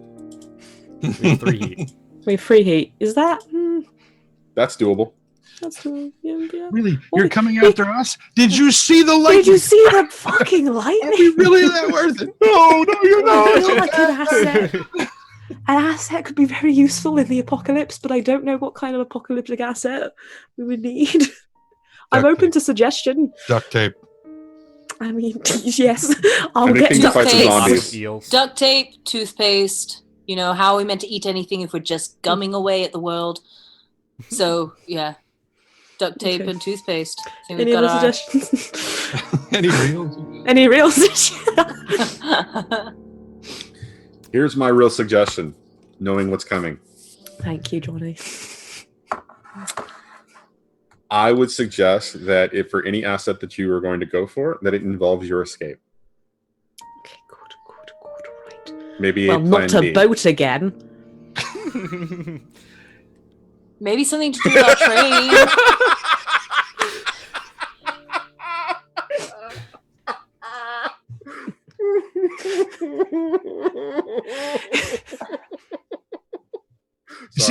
see how he's laughing like that? He was doing that before the stream when he saw a picture of me from like 7 years ago. Well, no. So this time it was Louise's face, and I knew exactly what was going through her head. Okay, so I would recommend something to do with your escape plan, or an additional escape plan, or some other element that goes into that. Maybe it's a distraction. Like to try and arrange a way for us to use our train carriage to get the fuck out of Dodge and get out of this city before shit starts getting real. Oh, that's interesting. Thanks. Oh, we'll get all of our get all of our people out too, right? Like that's really interesting. That scares me. Is that interesting? Is it? Oh, that's interesting. The way you're going to kill yourself, or oh, that's interesting. Maybe you'll survive. So you want to arrange to have the rail car ready to go if something happens? Yes. Okay, fair enough. I mean, no. We have 2 backup plans. Well, so go ahead, Trent. I was going to say we do have the free pass for us to be able to just go because we have the paperwork for that. Right. To be able to. And the asset. Right. So the asset would be you arranging to make sure that that's on the a train departing, like quickly, right? That it's an easy thing for you to do, right? That would be the asset action, essentially. Do you want to do that? Yeah. You don't have to use it. It's just there as an option. Yeah. It starts out as a statement and it becomes a question by the end of the Yeah. So this is one of those weird, rare cases where I'm not going to have you roll at all and just say that you do have the asset because of the previous item that was given to Sky by the woman from the Ministry of Preservation. So this is just a situation where that arrangement is ready to go. Nailed it. Now you have an escape plan from Goatchella, depending upon what happens, and you have an exit from the city if you need it. Okay, so we have 2 very, very particular escapes. One is specifically from Goatchella, and one is specifically from the city via our train. Mm-hmm. That's correct. That's me done, I suppose. Thank you for coming out. I believe that leaves Joff and Jinx, right? Is that the only one who needs to train left or do anything left? You okay there, Joff? You're looking a little... Just think of all the PG tips I sent you. Let it give you inspiration. I guess I'll train twice. Yeah. Okay. I'm trying to think of something. I was trying to think of something to do as a long-term project, but the sky is bleeding, everything's crashing down. It kind of feels a little pointless, so I'll just go train in the fighting pits. Yeah. Okay, so your original inclination for a long-term project to sober up Ulf, that's not a bad idea. I'm gonna tell you that right now. Then I'll stick with that. My plan is to snap him out of it and introduce him to the fighting pits. Try and convince him to switch his vice. Okay, so it's going to be a 6-segment clock. Okay. And the first thing I'm going to suggest that you do, given the uncertainty of everything else that's going to happen, is just getting him sober before you get him anything else. Yeah. Which I hope starts with him waking up, possibly with the mother of all hangovers, but mostly sober. I don't know what the effects are from waking up from the slumber essence.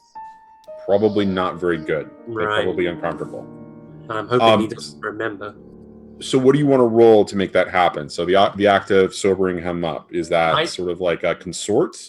I actually think I might be able to leverage command for this one, take the role of his superior officer and try and continue, because there was that kind That's actually a really good argument.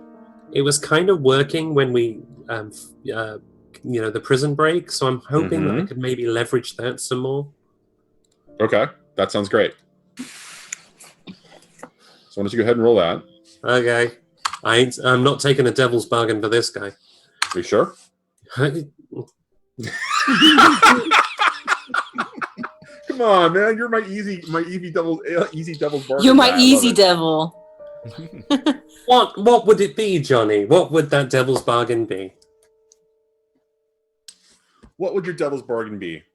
Ultimately, Ulf will be your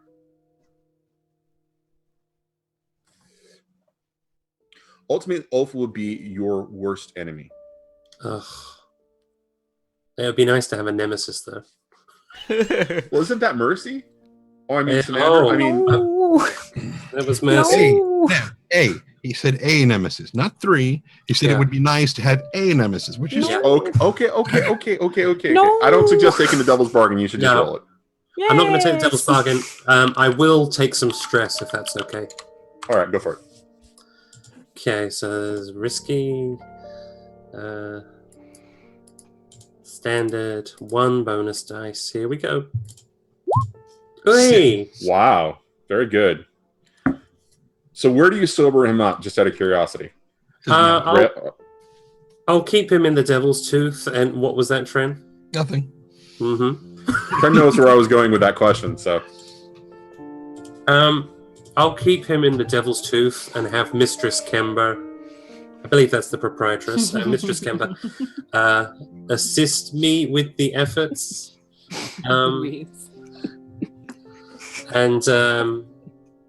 Yeah, it's mostly, I don't know how to keep alcohol away from him without him waking up being angry. So it's mostly going to come down to me giving him pep talks and giving him direct commands and going cold turkey, I'm afraid. Okay. All right, so that's your first downtime action. What do you want to do for your second downtime action? Second downtime action,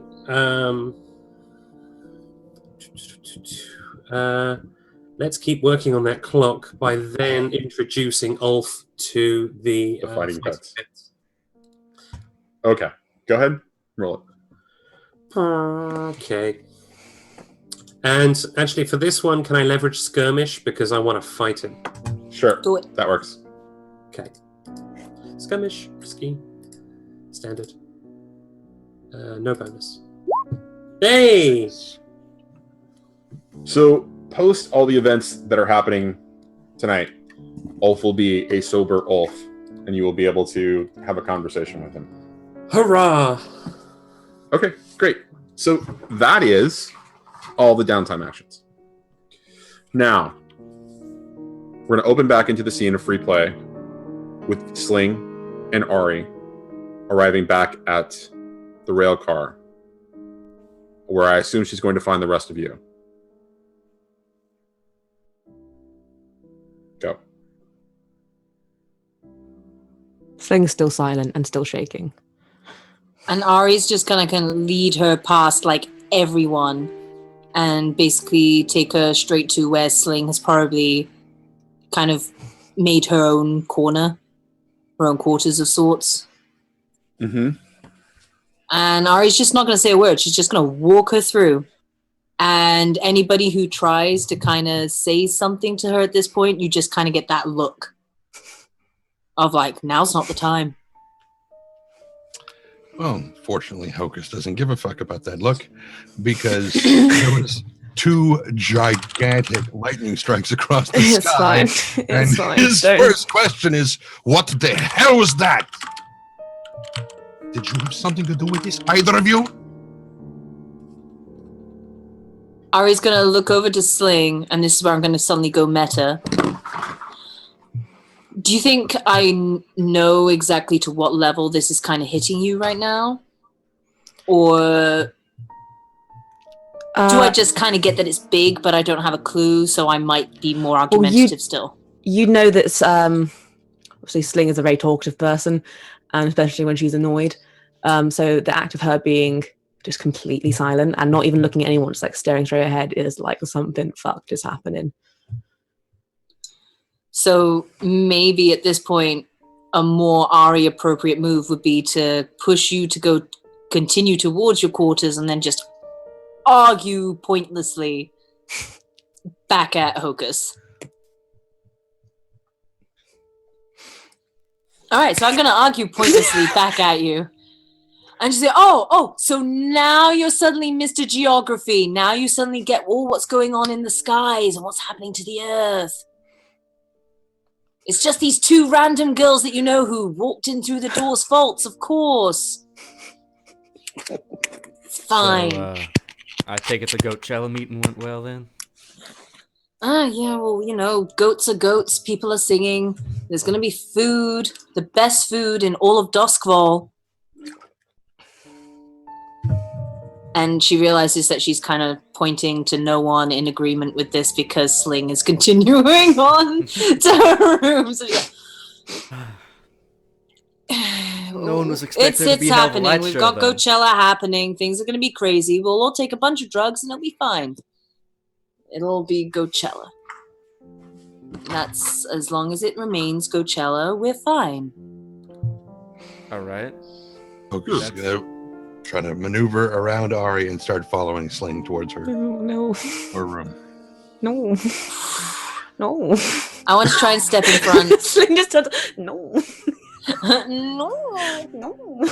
Um, Hocus, no.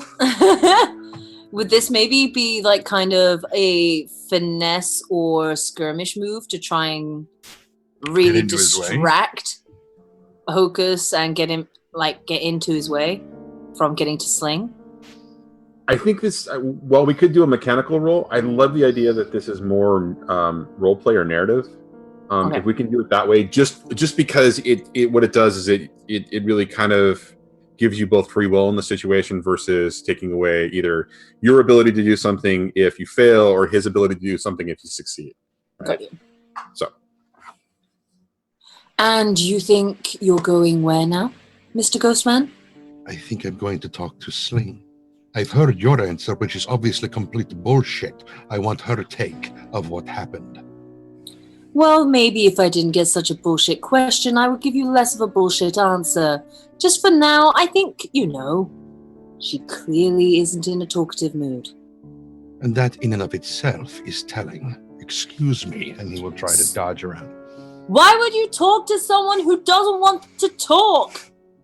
I'm here. I have a mouse. I will give you all the talking you need. All the talking I need is a legitimate answer to my question. Did either of you have anything to do with those lightning strikes in the sky? Well, yes, but what did that matter? What does it matter? You know perfectly well what that matters. You know exactly what she wanted to do, and presuming the fact that you are trying to keep me from getting to her and the fact that she is so incommunicative, I presume she was successful. Did you know what would happen to this entire damned world if she succeeded? Was it No. Esther or was it Sling? I have At to admit that- it was kind of hard to tell. At that, Sling will stop, and still shaking and still silent, she will turn and she will face you and she will look directly at you and she'll open her mouth and she starts dry heaving and just and she vomits black everywhere, dropping down her, it drips down her chin. It's disgusting. And she doubled over in agony, vomiting this out. And as she stands still shaking, her eyes roll back to the back of her head and turn black. Her hands, the black veins glow brighter and get bigger, and you can see the blood snaking its way across her skin. And she tilts her head back. Her jaw unhumanly hinges to a large date, and this black smoke comes out of her and twirls and twists in the air in front of her, and then stops and hovers just above her head as if it's watching her. And it swims slightly towards Ari and Hocus and everyone, and it pauses again, and it pauses just before Hocus, as if it wants to say something, but can't. It's smoke. And it fades. It starts fading. It moves.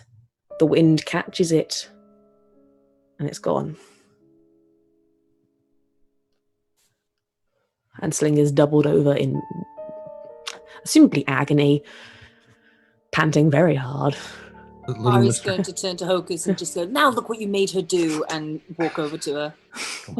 Before she gets there, this is probably where we might need a a skirmish or something, because as soon as she starts, that's where Mr. Don't Touch Me would grab Ari and pull her the hell away from with every ounce of strength he's got. Just pull her away from it. Stay away from that. She needs someone. I mean, She has someone. Do I recognize that substance that is coming out of her? Yeah, I thought so. Whatever that is, that she is puking up on the ground, held me in its grasp for 3 days.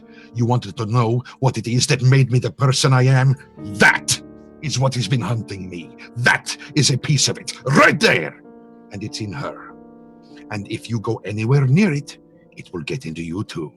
And then it will feast upon every memory you have. It will feed you every memory it has ever learned. And it will rejoice in the delicious flavor, and it will not let you go until you are a withered husk. It was Handler.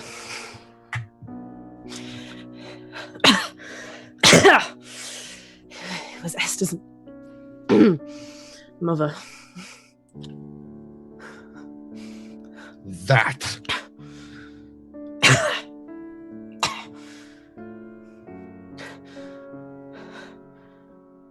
She's gone.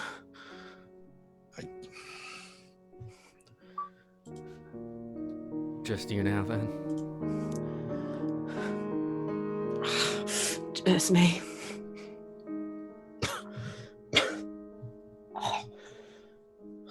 And you'll let go of Ari.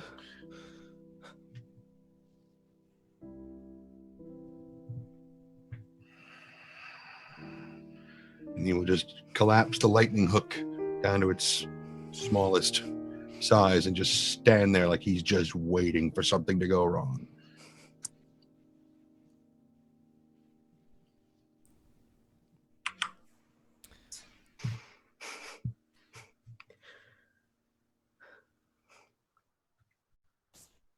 What happened at the meeting?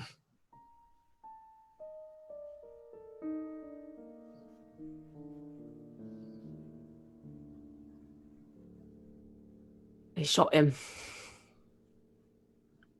And I don't know what the fuck's going on, Hocus, but I don't regret it neither. You shot who? I shot Chaos. and her. Heard who? The one that's with him. I don't think I ever heard him call her by name, but Mother May. sounds familiar. That's the one. They were there? You shot them? They were I can't say behind I it all. blame you, but Sky, they were behind it all. And with behind Goatchella, behind everything, and they had a plan. A plan for all of us. They were doing something at Goatchella, and we weren't allowed to be there to stop it, to find out about it. I don't know. But whatever was going to happen wasn't going to be good. No, it wasn't. I believe her, Sky. Not a doubt in my mind.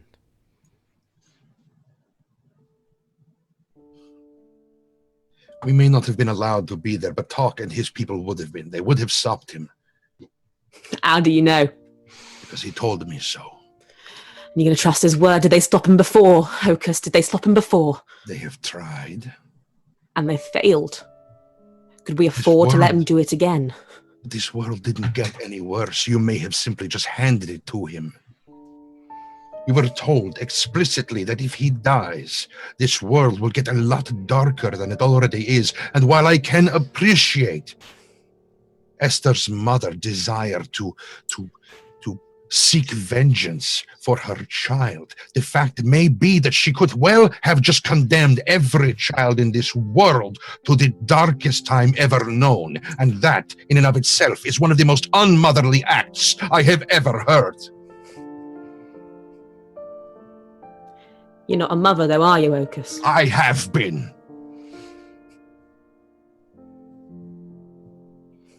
We are family.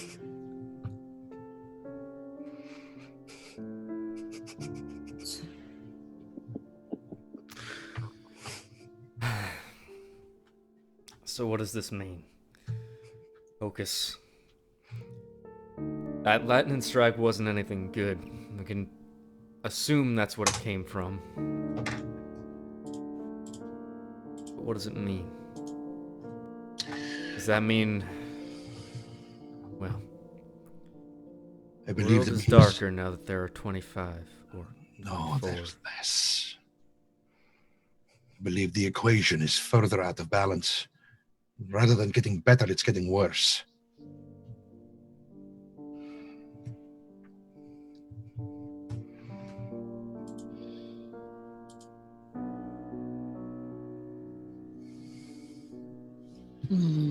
I don't know what has happened. And something else. Oh, good.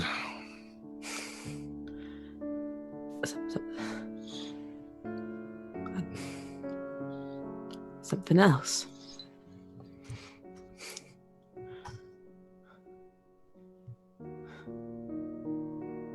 I don't know what, but I know something else.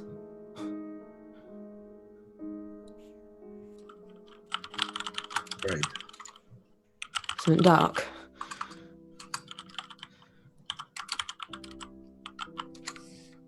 Something dark and something almost hungry. Where? For you. Of course. Of course. Where is it?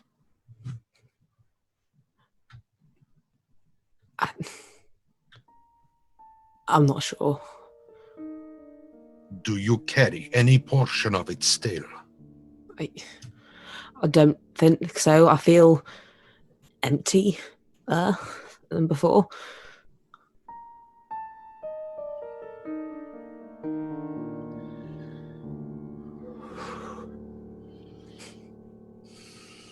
All right. If it's here, Hocus, we can kill it.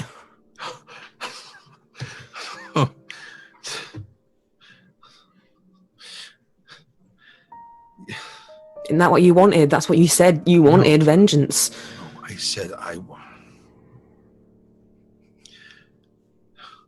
For the last 22 years of my life, I have done nothing but try to hide from it. I thought the lightning barrier would keep me safe, keep me hidden from it. Because I do carry a small sliver of it still inside me. That's why it knows where I am. That's why it found me at the spirit world. That's why it knows that you know me. Well, you're not hiding now. You can't hide now if it's here. You might as well take action.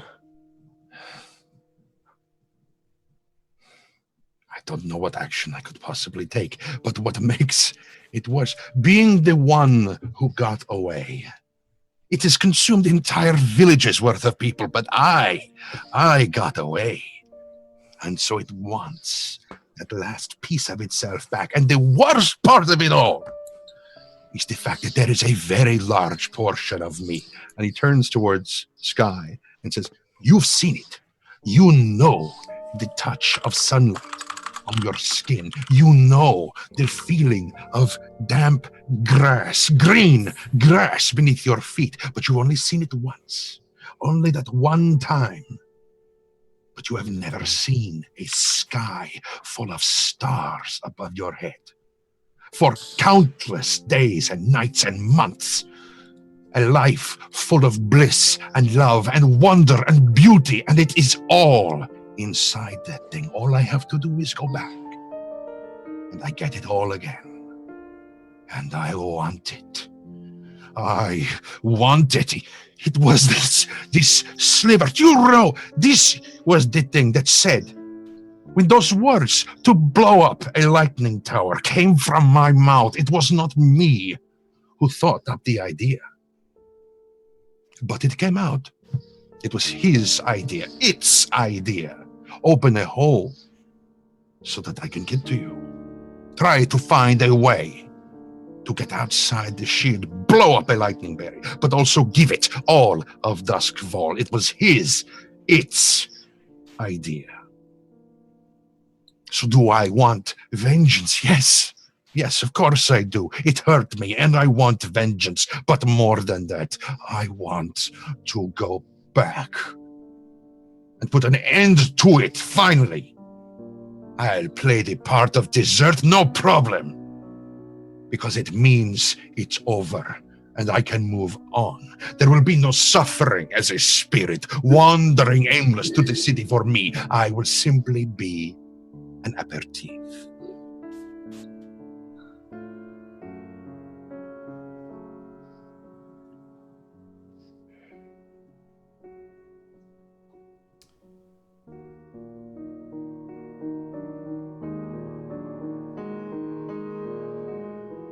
So, Grass and stars seem like such silly things now.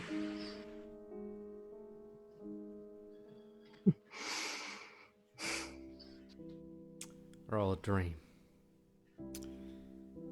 It's not something that we can have again. I'm absolutely certain about that.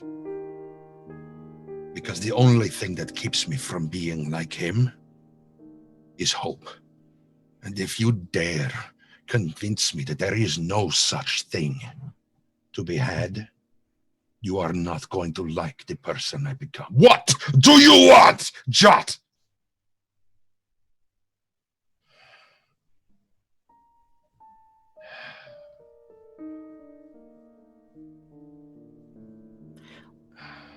We're not trying to convince you that there's no hope, Hocus. Quite the opposite. When she was inside of me and you were talking to her, not really knowing who it was, I remember it. I remember her telling you that I used to pity you for having hope because I didn't believe in it. I thought you were stupid for doing so, and she told you that that wasn't true anymore, that I didn't pity you anymore, and you thought it was because of her. And that was her not pitying you, but it was me. I realized that you were right. That there is hope, and that there always will be hope. As long as there are people, there are hope.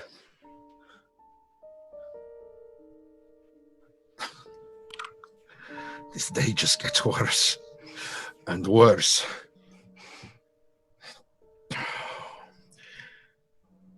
He looks at both Sky and Ari. He's like, both of you knew Nyx, right? Aye. Did you know he had a sister? Did not. She's here. She's here with Jot and Tittle, and they are all screaming. Screaming? He sent them here because of something he heard. Something that I can hear. He hears the bells from the crematorium. He says the tear that he creates with the dagger when he uses it to attune to the ghost, that it's getting worse. He's asking for my help, and I can't. It's all so loud.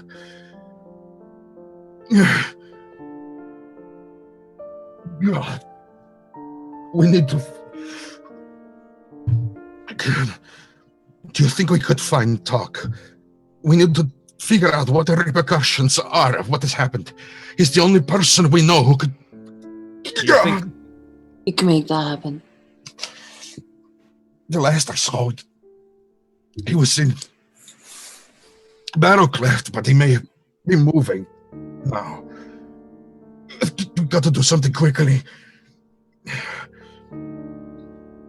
Ari is now just kind of looking into Sky like, well, yeah, let's go, but waiting for his command.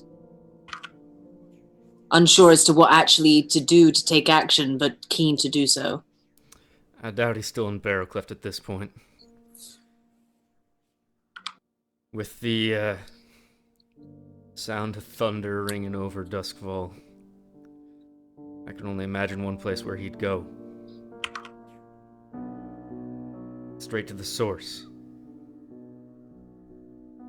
Well, that or far, far away from it, too far for us to reach, but source seems like more likely.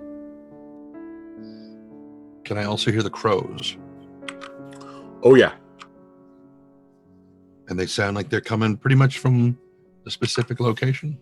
Or Oh no. They're all over. All different directions. So no following that then. Although there is a concentration of them heading in from a southerly direction from the rail yard. No, sorry, not southerly, easterly Westerly. direction. Sorry, westerly. You're right. There are a great many crows heading that direction. Toward Barrowcleft and Coleridge, that direction. Then what are we waiting for? Oh.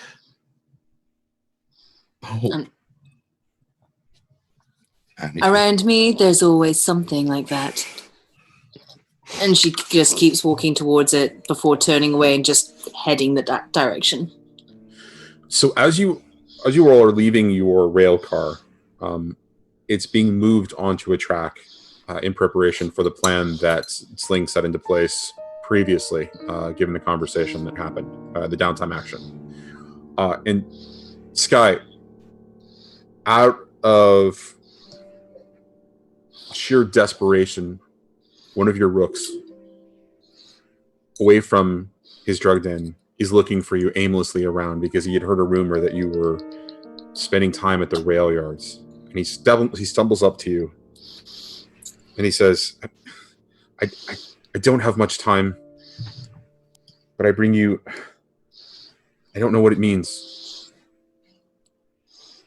Iron ships were seen steaming outside of the lightning barrier into the void sea. It doesn't, I was told to give you this information. By who? This, Steaming.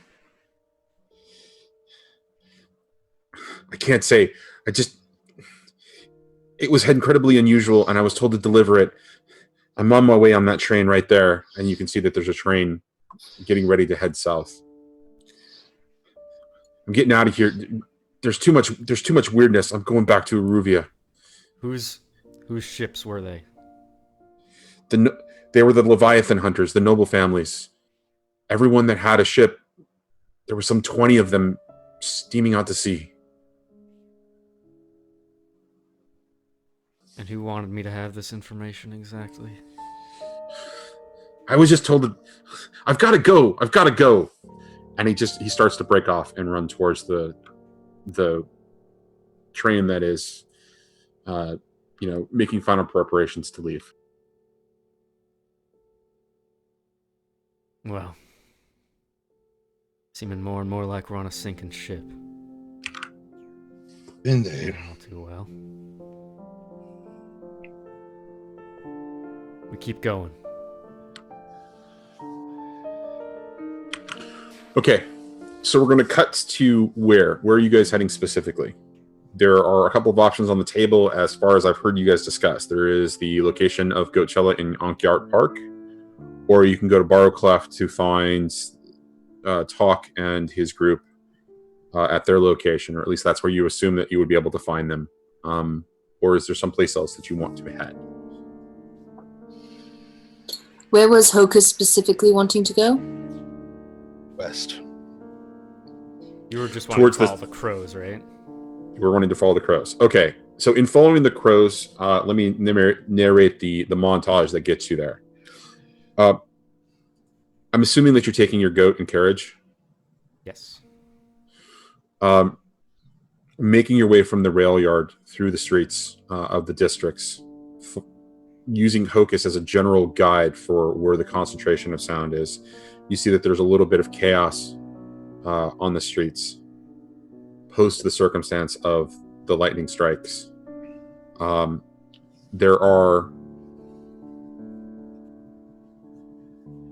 bodies along the ground, off to the side as you're kind of going through, ones and twos, just almost dead in the streets, as if died from shock or something else.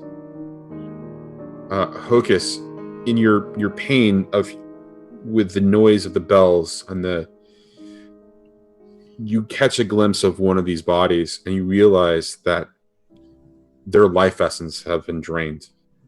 That the souls, the ghosts, were literally sucked by something else. Like the feeding of the life force, something just consumed it from that body, and the body is just laying cold. Still living? No, dead. Okay. But that the soul is gone. And so you find your way, making your way through the streets, and finally you get a real sense of where the concentration of the crows are coming from. And it is Onkyart Park. And so as you're crossing the bridge towards Onkyart Park, you can see that there is a beautiful bursts of light coming from the general direction of where you know the setup for what was being deemed as the ritual around Goatchella. As you finally cross the bridge, you find that there is a mass of individuals dressed in red and white, standing off to the side, just kind of watching the situation. And as you pull up, you can see Talk just standing there, talking to somebody and pointing. And as you all begin to disembark, within the circle that represents the area that was Goatchella's main, I guess, field, among those 6 poles where there is a show of light and there is just energy passing between these different poles, going back and forth, you see bodies. Just a mass of bodies. And when Talk sees all of you disembarking, immediately his eyes land on Focus. They focus on Hocus. They land on Hocus and step up. And he says, "Come here, lad." And he reaches out and he touches you. And for a moment, you are completely... The sounds are removed completely from you. You are relaxed. They are distant sounds. It is a temporary fix, but it is a fix nonetheless. Thank you. For the rest of you, you see the crows circling above. It is just this mass, this murder of crows, and it is hundreds of them, just kind of circling above. Light from the towers, these six lightning towers, essentially these poles with these fields of light just kind of dancing around,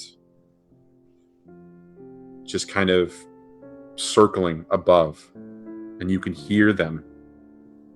You can hear their cawing.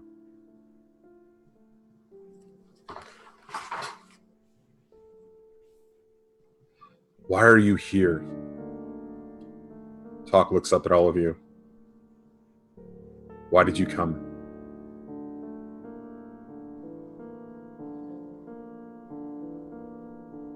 Same reason as you. Oh, I doubt that. Be surprised.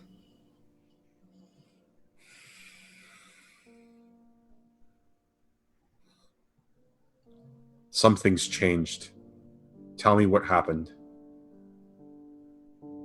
You wouldn't be here if something hadn't changed.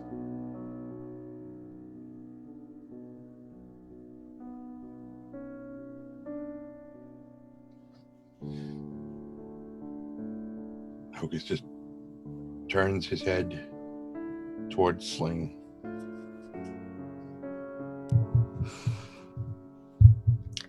Chaos is dead. What? Chaos is dead. Mother Night too. What? The rules were changed. The game had to be altered. I figured you would understood that by the... in the sky. You know, it's kind of red, kind of bright, kind of flashy. Yeah. Received a messenger from, another man I think you might remember. Man with a knife tear through things. Tear through you. That's another story.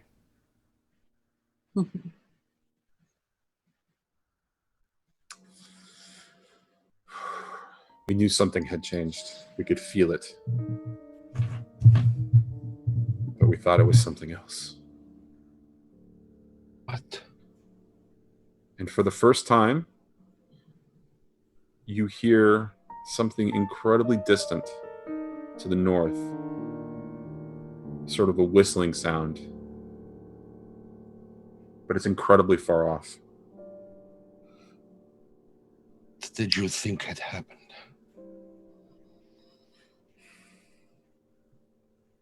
If he's not here, if he's dead, that means the ritual can't complete. What But that- ritual? The whistling becomes sort of almost a breathing kind of a sound. There's and then there's this sort of a guttural sort of flapping as if an exhale. You shouldn't have come. You should leave now. What was the ritual for? You hear another sound of a whistling coming in, and it's slower. And then there is the low rattling of an exhale. It was a summoning. To summon who? What? What? There's not much time. Tell me what happened. There's How not did much he time die? for you to be so vague. Listen, girl. I know what was in you.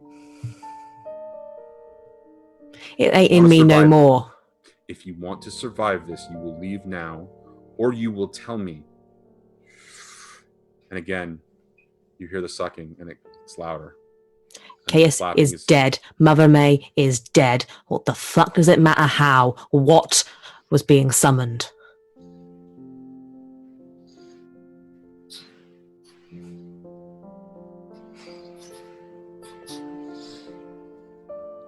He turns away from you, whispers something into the ear of one of his people, and that person darts off.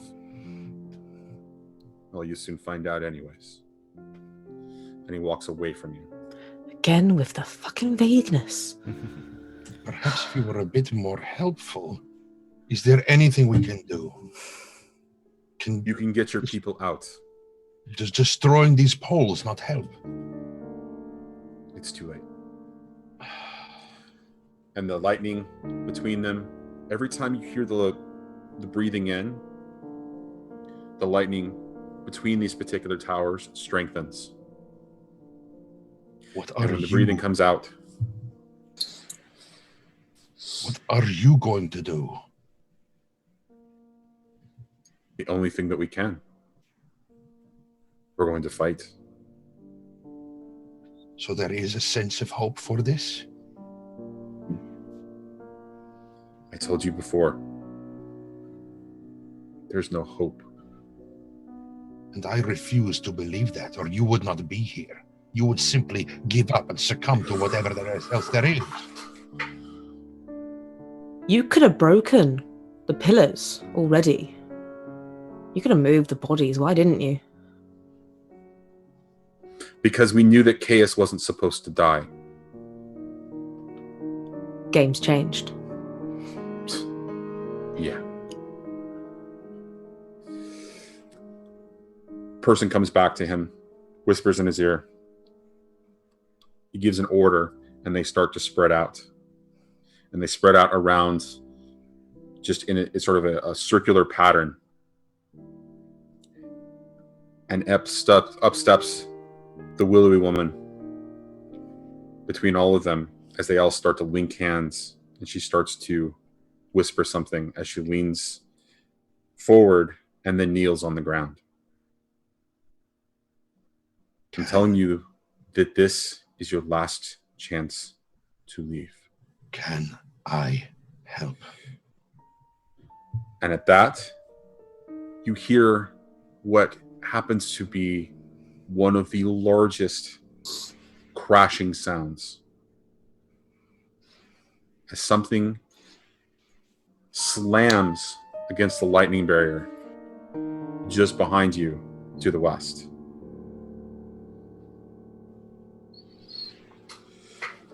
And for the first time, you hear a roar. It is time for you to leave, or you will die. Slamming again. I hope to see you again. And Hocus will turn and start to head out, That's what Sling. making for the rail yard at full speed. Jinx is curious, but we're out of here. So I'm going to narrate what happens next if all of you decide to start leaving. I mean, Ari will hesitate the hell out of this. So the noise is beginning to attract people. More and more people are coming because they see the lightning, they see the towers, and so there are people coming from Silkshore and from the lightning fields, and they're starting to gather. We've got to wait And out. We need the talk looks at the crowd and says, if you want to do something, get them out of here. Save however many lives you can. And again, I want to try and save however many lives I can. I would also like to try and save how many lives I can. and the I'd slamming. like to kill everyone. The slamming against the lightning barrier happens one more time, and there is another roar. How would you like to try to save as many of these lives as you can? Running around screaming. Yeah. Just grabbing people that are screaming and being like, there's a way out, follow us. There's a way out, follow us. Well, there's a way out, follow us. Follow You, us. way out, follow us. Follow Want to us. get out of here? Wanna Follow live. us. You, follow us. You, follow us. You, follow us. You, fuck off. You, follow us. Let's go. Okay. Just sort of, stepping up out of the thing. Come with me if you want to live. Yeah. We have our secure escape route, right? You can direct You people do to have your that. secure. Yep. And we have a Goatchella specific as well. Yeah, we can use them One. both. So Escape we from can Goatchella? use one to get everybody out from Goatchella. Mhm. Okay, so that's not quite how it works, though. You've got crowds of people that are starting to show up. How do you save them? I mean, what does that actually mean? What is the act of actually saving them? Because there's clearly a ritual that it's about to start in front of you. Crit commands. Crit That- commands. Also, there should be a microphone on stage. We are at a concert. Use the microphone. Use a crit. Everybody, That's let's across. go. That's across the field from you. Yeah, but Ari's just You're gonna the one stand who's- up and into the microphone, just going like, her name was That's Lola. across the field from you. Are you going to run across She the was field? a showgirl. The show must go on. We just By the start way, doing everybody get the fuck out. No, what we do is Pied Piper. Just, Goatchella's moving. Follow us. I'm hearing a lot of great activities, but I'm hearing nothing that makes sense to me game wise. I already said, if you want to live, come with us. That And just sums up this is Phantom. just- so what- Just a lot what is- of great activities. I just love the idea of like awkward. Her name was Lola, and everyone just starts following her like down the cabana. Music So does that mean that- was always the fashion. Does that mean that Ari is going to start swaying the crowd? Da da da da da. Yeah. Okay. Yeah, I'm gonna try and sway the crowd. I was gonna say we've And got about 20 minutes, so yeah. Yeah, Well, yeah. I mean, we can always go a little bit long if we need to. We've got but- about 20 minutes, so yeah. In about 20 hours, we are wrapping this up. I don't know whether to use sway or command. Command sounds more sense, like it sounds like it makes more sense story-wise, but Okay. skill-wise, I am stronger Well, in if- sway. If you're going to use one of your crits, well, if you're going to use one of your crits, it doesn't matter because you're going to succeed, right? All right, so If- I'll use but- command because command makes more sense. Oh, I'm okay. gonna- Because okay, go ahead, describe it. What I want to do is because I have multiple crits. I have a kind of a crazy amount of crits Mm-hmm. to my name at the moment. Use them all. So I'm going to use command or or finesse to get my way through the crowd to the stage as efficiently as possible. Okay. Maybe even skirmish might be better there. Well, no, just use. You're going to just describe to me close one command, quarters, one you know, like, one roll, get into one the action that you're going to do, and then we're just going to call that. We're going to use one of your crits, and that's going to be the success of it. So just whichever one, whatever makes most sense to you, just describe it that way, and then we're going to go. Command, yeah. I'm gonna command my way through the crowd and to the front of the stage Well, that's to not the what I solo microphone Okay. and you're gonna- convince everybody in the To do- audience with a very commanding tone. Okay. Get out. The event is over. PG Tips has stopped sponsoring. There is no longer the best food in all of Doskval. Please evacuate the area. There's been red lightning. Please evacuate the entire city. Please calmly and smoothly get into an orderly line and exit through the exits. There we go. Okay. That's it. All right. So the crowds that were beginning to disperse or beginning to collect, hear the noise going on, here's what you're saying, and immediately start to run. And they there's a little bit of trampling, but they start to run. Not following the rules at all. Set an orderly line. I said walk in an orderly fashion. Not quite gonna happen, but they are escaping. So I think you did your job because there's a lot of panic. Let's go. And again, the slamming against the lightning barrier field is getting louder. There's a dance of light, independent coming at that point. And just for everybody's awareness, this is where that noise is coming from, right here on the lightning barrier. And that slamming has happened.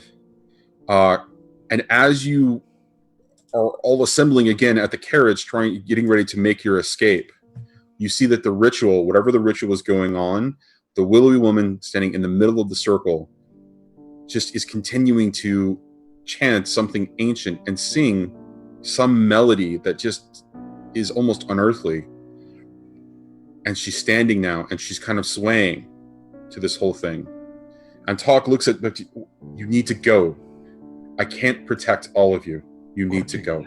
Working on it. Yeah, we gone.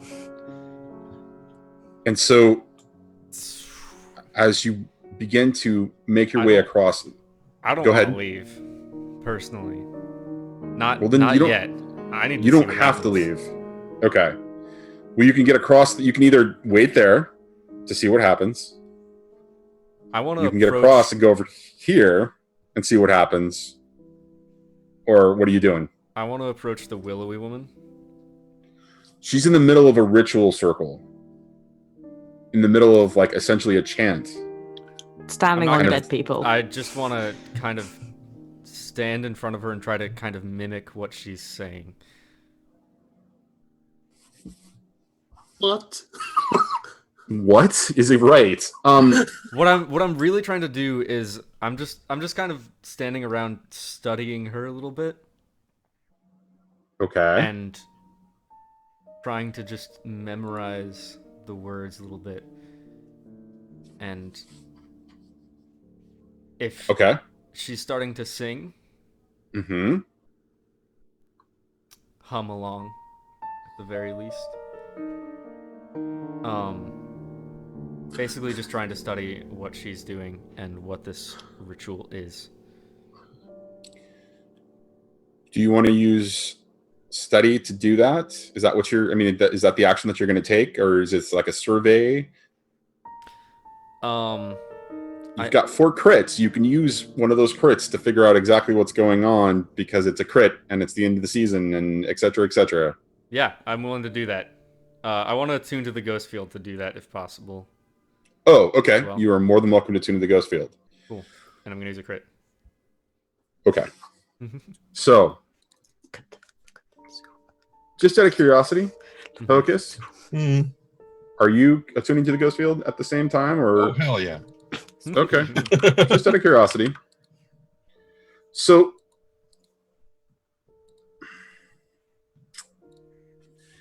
in attuning to the ghost field, as you're doing all of this, you see more coming off of the woman than previous. You two behave right now, please. Dramatic moment, please behave. Don't make me put you guys in a corner. Trying to communicate with Speedy without saying anything. It's very stressful. Okay, there we go. Now he sees. We're fine. We're good. Fine. Okay. So, what you begin to see and what you begin to hear when you attune to the ghost field is you see that there is a burst of energy that is radiating off of her. And it is this golden energy. And it's just it's radiating out to the individuals. And it's almost like the individuals in the circle. And it's almost like a focal point that she is this focus. And it is just, there are these lines, these energy lines that are focusing out to them. And it's just continuing to just build. And the energy is starting to shoot up, essentially. And it's going into the sky. And every time you hear the slamming and the roar, their energy increases. And what you hear from the ancient language that she is singing, and Hocus, this is where you begin to hear something. It's a ballad.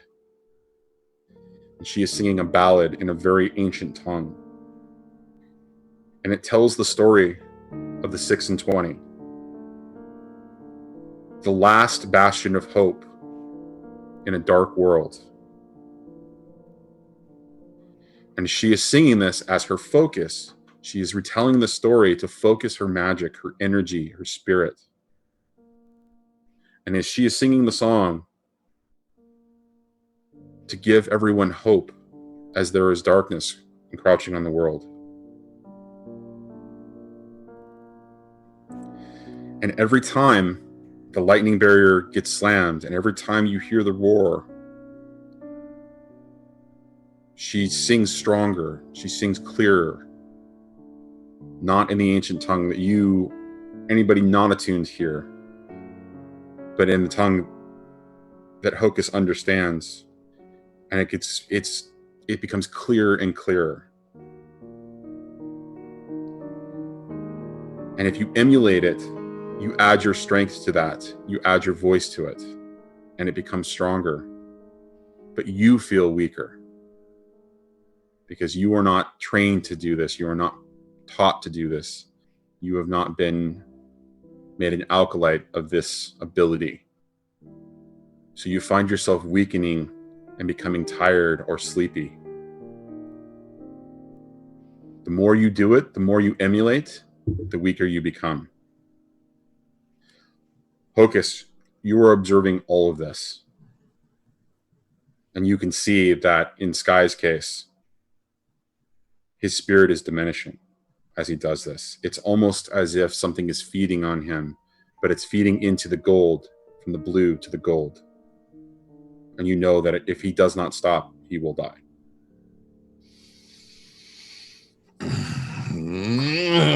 Turn back and start hauling ass towards him. Get to him and, kind of grab a hold of his shoulder. Now, attuned, I can see the ley lines where they're going and where they're not. Mm-hmm. Knowing that there were supposed to be more of them, 26, one might say. Can I see where the empty spaces for the ley line in this ritual, because I am a ritualist, where they should be standing? No, because there are 26 around that circle. Okay. However, in listening to the song, those in the circle, those representing the circle, are just to represent the 26 that was. You know from the song that they were different beings of different ilk, of different representations, of different races, and of different cultures. And doing the math essentially in your head of the ritual and everything else, you realize that Chaos and Mother May were a part of that. That they represented 2 of the 26. And so that energy, that strength, that sound, that song, it's just continuing to increase. And Talk's looking at all of you and just shaking his head as he moves to position himself in a defensive stance, pointed at the direction of whatever is hitting its way against the lightning barrier. Kind of, grab a hold of, pull Sky's face towards me, like, you need to leave. This will kill you.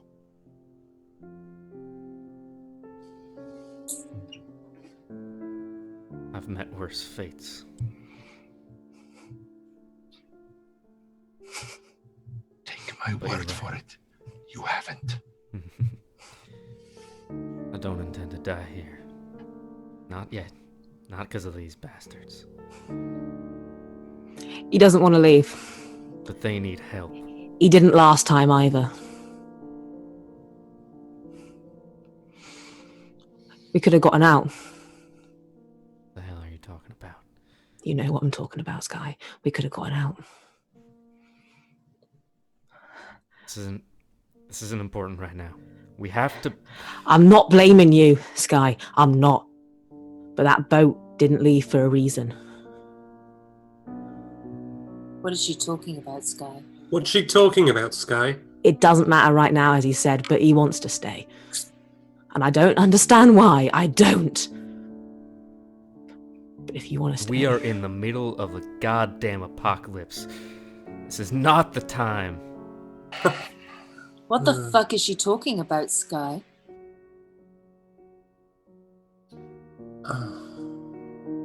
Talk, you need 2 more?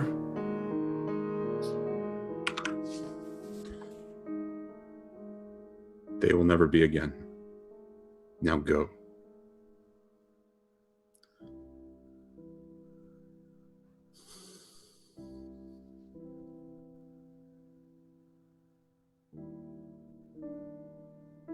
Ari rolls her eyes but follows. She's not happy. No, we need to leave. I'd like to. This is, you can do what you like with this, Johnny, but as I do start to leave, would I be able to flash back and say that as this was happening with the singing, Sling was also trying to pay attention and trying to learn at least parts of it. And as she goes, she is humming it under her breath, and then she starts singing it. And as she's walking and then running, and she's finding the people that she has said, like, follow me, follow us. And she's trying to teach it to them as well and saying, this is a song for Hope. And it may seem that we ain't got it now, but if you want to get out of here, join me. Okay, sure. I'm not even going to charge you any stress for that, because I think that that's really interesting. Because what happens next... If we could find the lead singers of the bands who are meant to perform Yes. Goatchella.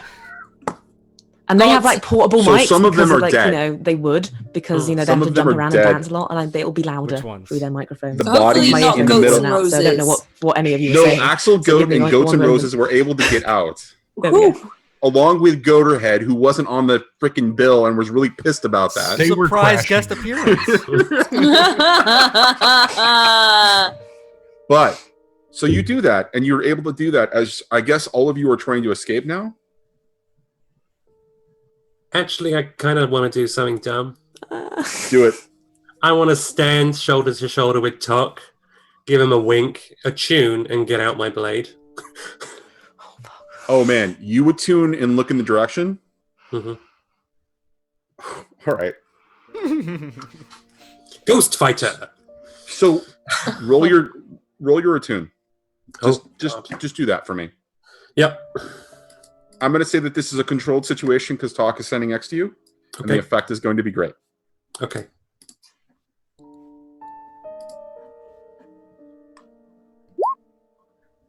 That's good enough.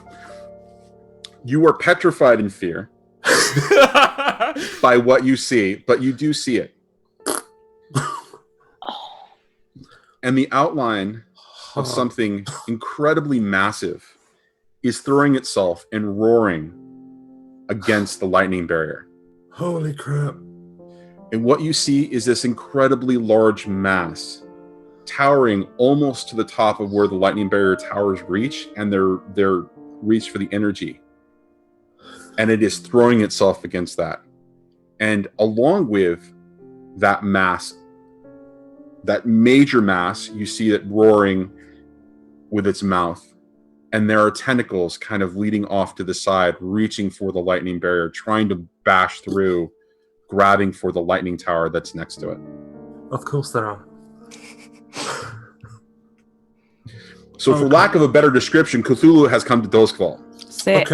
Okay, yeah. In this particular case, Yeah. it is a massive Leviathan.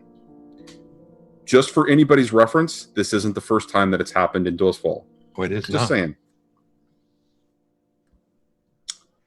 It is throwing So- itself at. Would that Go ahead. mean that Duskfall has some sort of natural input city escape ideas? Or so it's not like an earthquake or a tsunami where you start to The prepare for first it? time that thing showed up, that's why they built the lightning barrier. Oh, shit. Yes. That is exactly what is happening here. Got it. Everybody sing. Everybody sing. Yeah, Sling is going around people and she's saying, sing it as loud as you can until you feel like you can't no more, and then stop, and then your friends will pick it up for you. Just for the record, the song is Ari's trying to just- get rid of that, not trying to summon it, right? Or is it the other We're way hoping around? so. God knows.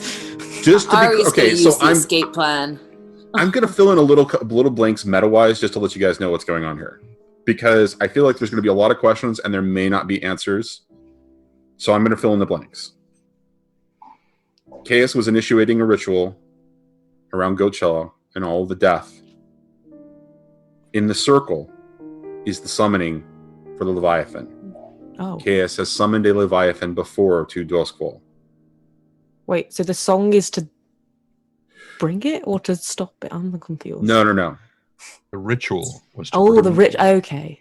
The ritual where the circle is that Chaos was initiating was to bring another Leviathan to attack Dosqual. I mean, it's very ironic that was our original plan. The ritual that Talk and the Willy Woman are initiating right now is to defend it, and that is what Hocus is hearing. Okay. Yeah, and so that that's is what Sling's actually doing. what that's what anybody who has ghost voice or is able to attune gets that to some degree. But for Hocus, he has heard this song before. Okay. So he's experiencing it on a whole nother level. Right. He's experiencing it from his past when he was living multiple lives. It's in there somewhere, Hocus. I guarantee. No, I was the particular phrasing. Never Yeah. mind. It's semantics. Don't be such a diva. Don't do that. Just saying. I wanted you to get it right. It's my backstory. I need you to get it right, or it's going to completely ruin it. Is Sky still trying to stick around, or is he changing his mind and trying to leave? Also, is Jinx still trying to stick around, or is he running? I don't think running's gonna help. Wasn't the question. No, I'm I'm not leaving the party, so I'm waiting. I'm probably looking to Hocus. Honestly, this is very much Hocus's territory. So I'm waiting for that prompt, and if I have to herd the others and drag them, we are leaving if Hocus gives me the nod. I mean, at this point, Ari is like trying to peace out, and she's like sending marching bands into the fields with signals of like, "Please, let's go, let's get out of here, let's do it, let's leave." But also singing. Yeah, So but what also Hocus- singing, "Let's get out of here, let's go save our lives, forget all the rest and forget that we're the best. Let's go save our lives." Like, just let's go. So what Hocus does next will depend upon whether or not Sky is trying to stay. Yes. Sky kind of wants to stay still. Sky, he's hesitantly looking at the exit, but he's not leaving just yet. Sky, what would your sister want you to do? That's exactly because Hocus, before Ari gets too far away, is going to, because she's the last one who had the bottle, has his sister in it, and Hocus is going to say, if you're going to stay, you're going to need her, because it's going to feast on both of you. And he shoves the bottle against your chest. I never knew your sister, but I highly doubt she'd like you to go like this. Highly doubt she'd like you to go at all. You're right, you don't know my sister. This isn't about her. This is about this whole goddamn city. But are you staying? No. Then we move. And he nods to Grin. Finally, my parade can help like disguise us as we Double lead off, time, like- march! So you all are beginning to make your escape now across the bridge in the carriage. Sling, having learned the song, mentions the melody to those that you passing, and they start singing. Again, Hocus, you notice that their souls are diminishing if they take up the song. Their power connecting to you in vague and sort of, a sort of this ephemeral sort of like just kind of floating, the energy is floating back. But as they take up the song, the stronger they take it up, the more it diminishes their soul. Sling it, remember, is telling them not to do it completely. Like to wait to do it until they feel like, oh shit, then to stop. Right. So, Cold turkey. but he is seeing that. And so if you're attuning, or if you even anywhere are, inclined to know what's going on, you are also seeing that. Right. Jinx is seeing it, but he's not sure what he's seeing. So he's not really, he's not able to process it in the same way as what Hocus is noticing. You make your way across, and at that moment, you get across to the other side of the bridge towards the radiant energy fields. Here, let me close this real quick. And that's when the barrier fails for just a second. Oh. And you're making your escape. You've got your escape plan. You're able to get across and then heading directly back towards the rail station. You don't necessarily hear it or see it so much as you hear it. It's roaring and it's breathing, the flapping of exhalation. It's wheezing as it's breathing in, and you hear these just slapping noises and a roar occasionally, but you're still speeding away. And it is at the point when it seems like it's almost to Onkyar Park that something changes. Anybody who is attuned sees an incredibly bright burst. And it just kind of, first it explodes up into the sky, and then it shoots in the direction, right? And it is this incredible burst of energy. And it just slams into whatever it is, illuminating this thing, right? And I'm going to give you guys a reference in respect to size real quick on the map. So it is about, shit, that's not going to work. Hold on just one second, guys. Bigger than that square, I'll bet. No. but it's pretty close. So it's about that big, Jeez. that blue square. Not nearly As as it's bad as I was thinking. Patience. Well, Patience. So it's mass, as you can see it across the sky, and it's towering, and it's got tentacles that are laying out. And you can see that there are, embedded in it, there are harpoons and other gashes, rents in its flesh, exposed as this energy just kind of dances over it, and you can see that it's already been attacked. Something has tried to stop it and utterly failed. That would be the Leviathan Hunter fleet. And it just, the light just kind of dances over it, and it's just this glow.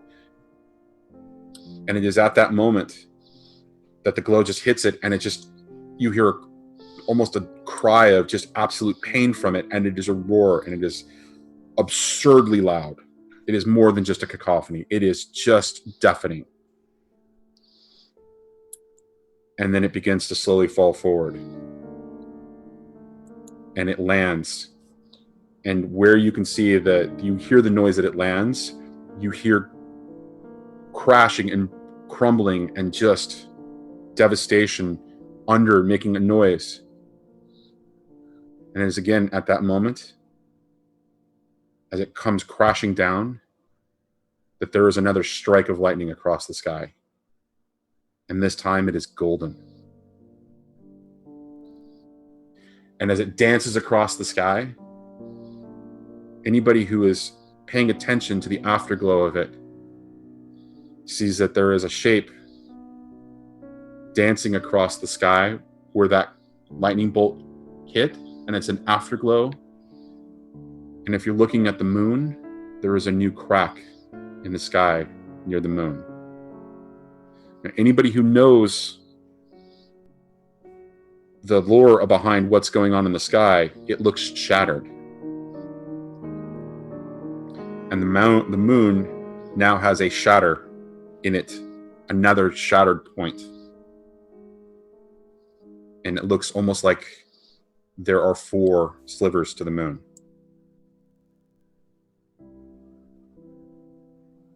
And the noise ends. And anybody attuned sees that there is an afterglow of whatever happened, and that there is a cooling purple shape slowly losing its brilliant energy as you're heading to your escape route towards the rail station.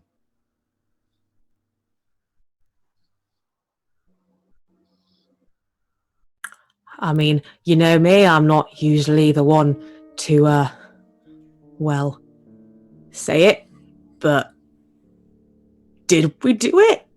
Do not stop. I'm Grass not and stopping. stars.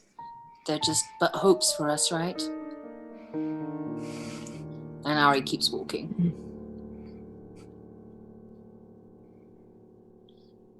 Sky is silently trudging forward. What about the rest of you? Yeah, I'm going. Still a big hole in the... Go, Jinx.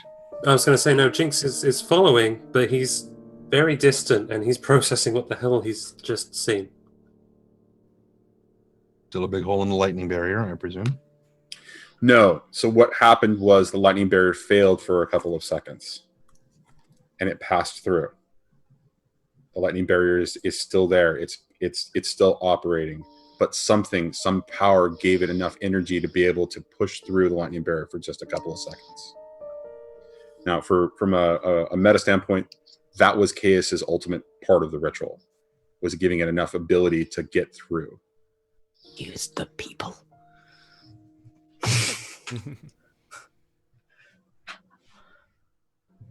As you were walking, there are more and more dead on the street, as if sucked of their life force, the energy, as you make your way back to the rail yard and to where your rail car is.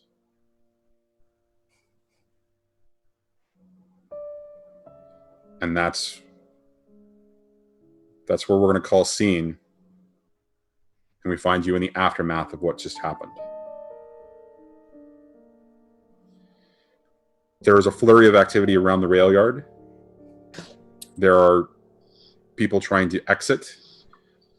There is a lot of calls to move a particular rail or particular train out, because the arrival of the Imperial train with the Lord Inquisitor should be arriving shortly. And there are calls that it was late, that it should have been here sooner. It is in the commotion. Say what? I was going to say, I believe that Grin knows something about that. I think.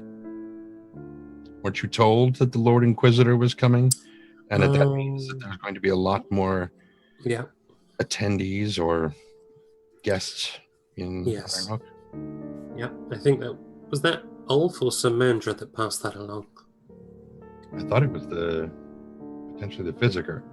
It was the Physiker. It was the Physiker. Okay. The Physiker told you that that the Lord Inquisitor Skurlock would be returning along with a battalion of. Skurlock is the Lord Inquisitor? You didn't know that? No. Look it up in the book. He is the Immortal Emperor's Lord Inquisitor of Doskval. Wow, who knew? Nice job. I mean, I knew Lord Skurlock and I knew Lord Inquisitor. I just didn't know that they were the same person. Oh, Sam is going to frick up. Okay. Uh-huh. She found that out last session, so. Yeah, I was busy. Yeah, I know. It is in that commotion that there are a group of people loitering around a train that is headed toward Taikarosi. And is in that crowd, as you all are just trying to figure out what it is that you're going to do next because of all the commotion, that Sling recognizes somebody. Who is it, Sling? That would be Loman's second-hand man, Lieutenant Barky.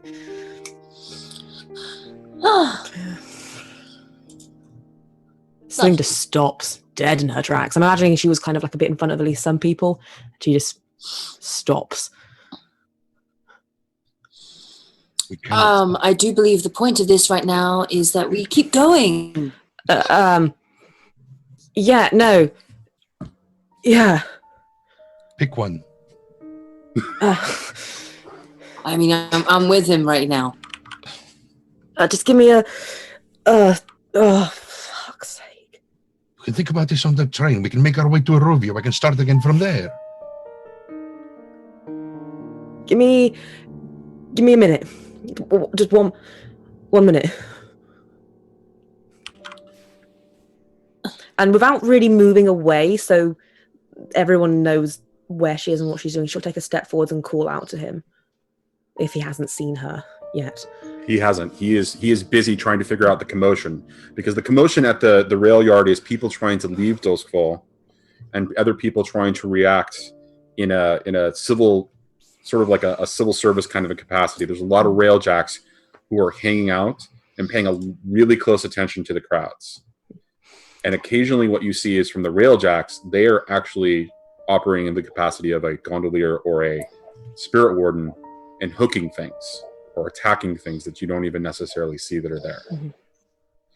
And so when you call out to him, at first he doesn't hear. He's like, he doesn't really know where it's coming from. And he's talking to somebody, trying to figure out what the circumstances are. Barky.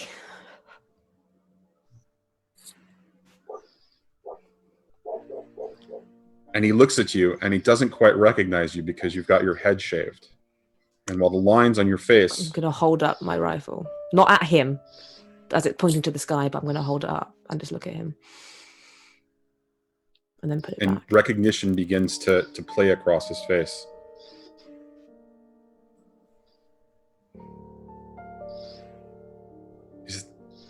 Is that really you? It really is.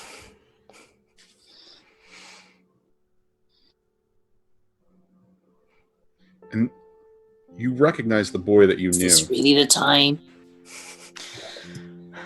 Ari, please, just 1 minute. You recognize the boy that was once in there. His face, the youthful smile, gone, and the lines of a hard life in the last couple of years. But he's still in there, a boy of 19, in the body of a man who has seen much violence. And there are scars on his arms, and there's a scar just under his jawline right here where a blade might have taken him. And he's got a little bit of stubble on his face, but where that scar is, there is no stubble. You've grown? You cut your hair. Guess we've all changed. You Yeah. came here for me. We've been sending people to try to find you. I know. We heard some of them try to be a little more forceful than we asked.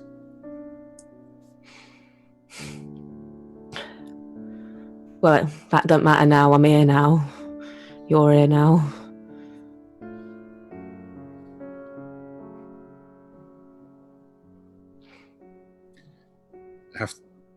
I've heard so much that's happened here. I arrived just an hour ago. The train arrived after whatever. I mean, I'm hearing really weird stories. It would take a long time to explain everything that's happened. How is he?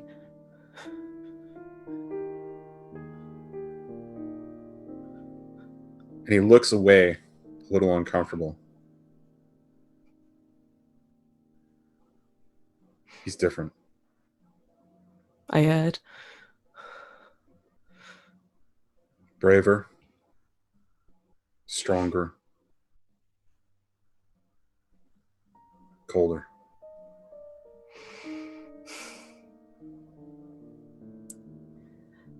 I mean, I thought you guys were dead. I thought you all were dead. It wasn't until recently that I found out you were alive. We were caught. We were in shackles for a long time. Woman got us out, though. And that's when he changed. Because it took everything he had to get us out. He doesn't blame you, though. He doesn't. He knows why you did what you did. He knows you had to leave.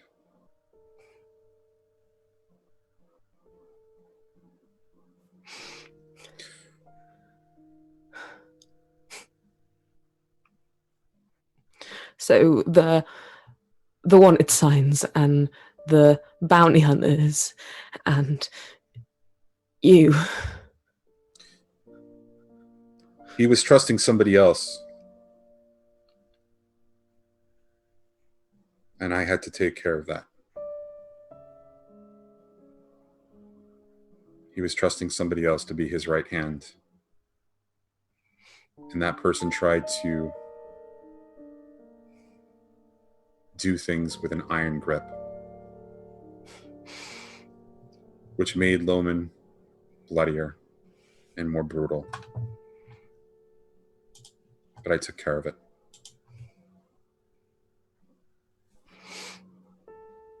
And now?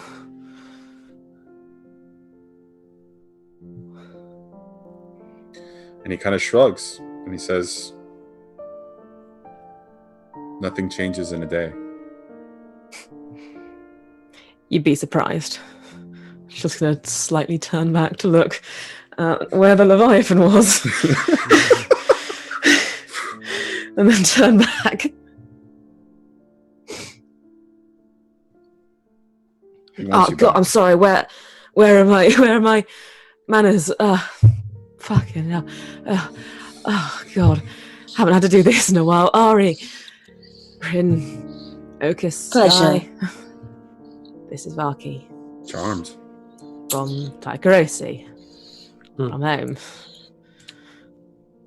What are you here Vaki, this for? is my friends. Hi, Mr. Tigerosi from home. Would you like to flee for your life with us? There's always space for one more. Right, Sky? Right. So it's at that moment that you realize that you haven't seen his Taikarosi heritage, right? And he's wearing a hat. And he takes the hat off and runs his left hand across his forehead and back. And it's when you realize that he's not exactly normal like every other Taikarosi, except his distinct difference is that he doesn't have hair.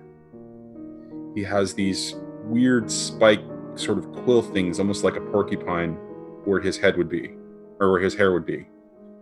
And as he just kind of brushes them back, they spike up. And they appear all over his head before he just reseats his head and just kind of gets everything situated.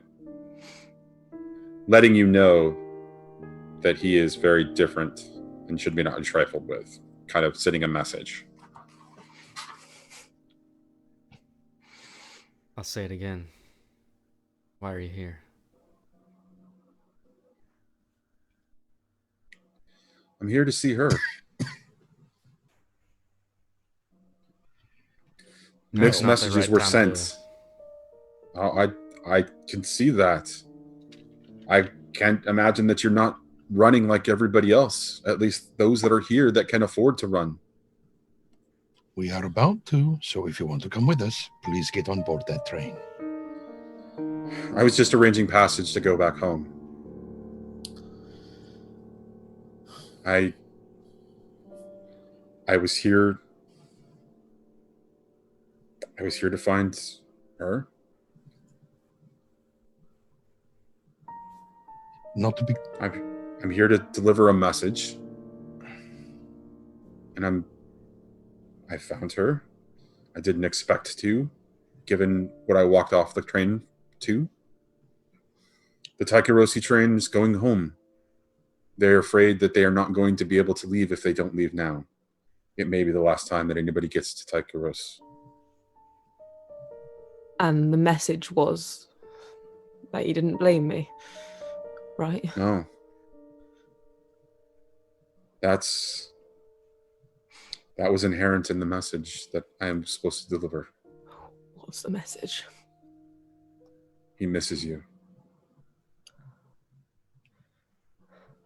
And to come home when you're ready.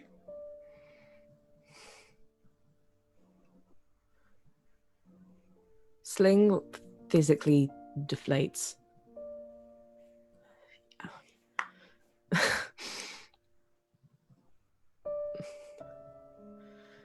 She'll look back to everyone and then back to Vaki and... I mean, I miss him too. I miss him every day. I miss him. I miss all of you. We're not all there. It's been a fight, and we're still fighting for our lives. But I convinced him it was important enough for me to come and find you personally after the mishandling.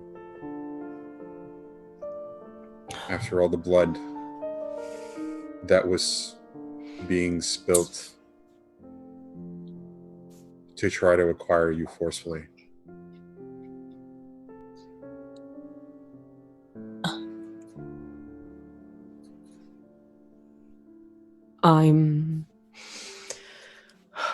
I'm sorry.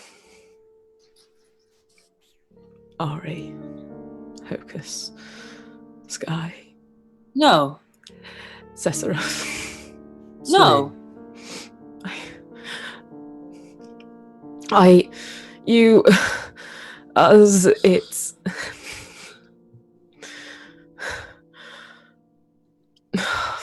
No. You don't get to do this. You don't get to do this to us. You don't get to just come into our lives, make this huge impact and just leave. You don't get to do this. That's against the rules. You don't get to play by those rules. Game has changed. Ori. If I'm being completely honest, Ari, when we first met all that time ago, I kind of hated you, and then you were following me around, and it was kind of weird. But over time, you've become like a sister to me, Ari, and I will never forget that, and I'll never forget the things that you've done for me, and I hope that you don't forget me either. How can you forget something you've been obsessed with for a while, I guess?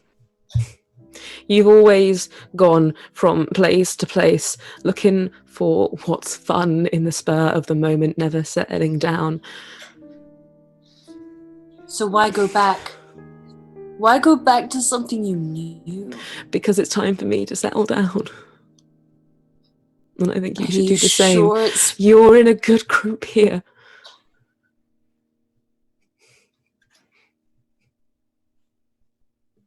You can't say it hasn't been fun. It's not been boring. Sling's just going to hug her really tightly. And then as she pulls away, she'll look to Sky and say, now, I know you already know, but I fucking hated you too when we started.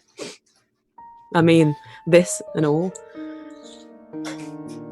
But I understand why you did everything, and I understand today as well, and the boat and everything, and I'm sorry if I ever did anything to make things more difficult than they are today, you know, definitely being a main one.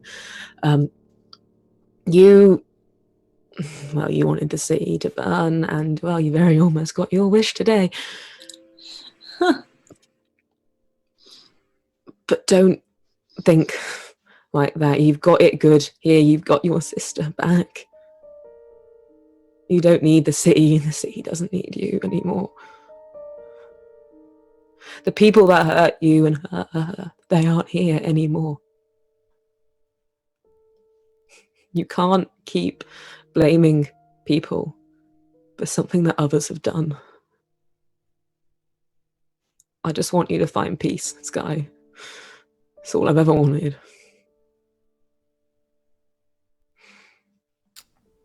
And if he lets her, she will hug him as well. Sling. Enough of a goddamn monologue. You're not bound here by any ghost contract. You haven't even been asking for lure in a while.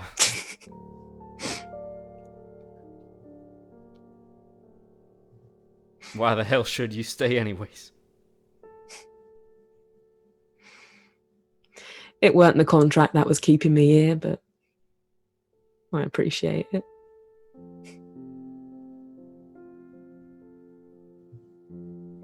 I hope you'll forgive me one day for leaving.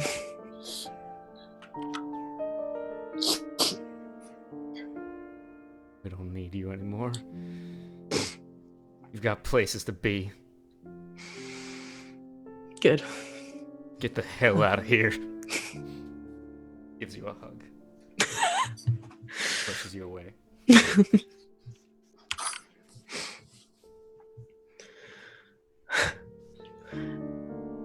Hocus. I know I may be the last person you want to hear talking after today. After every day, really, since we met. We haven't been on the greatest of terms, but I respected you in a way that I never thought I could possibly respect another person. After everything you've been through, and yet here you still are living in despite of it. You talk about hope as if it's something that people can have. And I know that you will have it, because Because you are that Hocus for so many people. For me.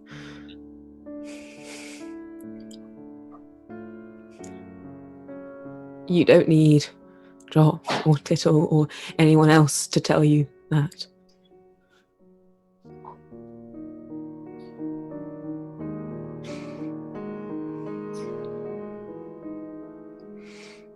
And sorry, go ahead. no, you go. Okay. A very long time ago, if my estimation of your age is correct, before you were even born, I left my home. I abandoned everything and everyone I knew and came here to hide from the greatest threat I have ever known. Perhaps more than most others in our little group, I can understand exactly how wondrous and how heart-wrenching it can be to know that you are going to return. I have not seen or heard from anyone in my family for over 20 years. And if we return to Eruvia, I don't know what is waiting for me, but you have joy waiting for you. From the sounds of it, you have love waiting for you. Embrace that with both arms and carry it with you for the rest of your days, because it is more precious than the biggest pile of coin you could ever get for any job we ever did or could have done. Yes, we had our differences, but here we stand at the parting of the ways, you and I. But we are more alike than perhaps you might think. So let us part as friends. I'd like that. And I hope you find that too.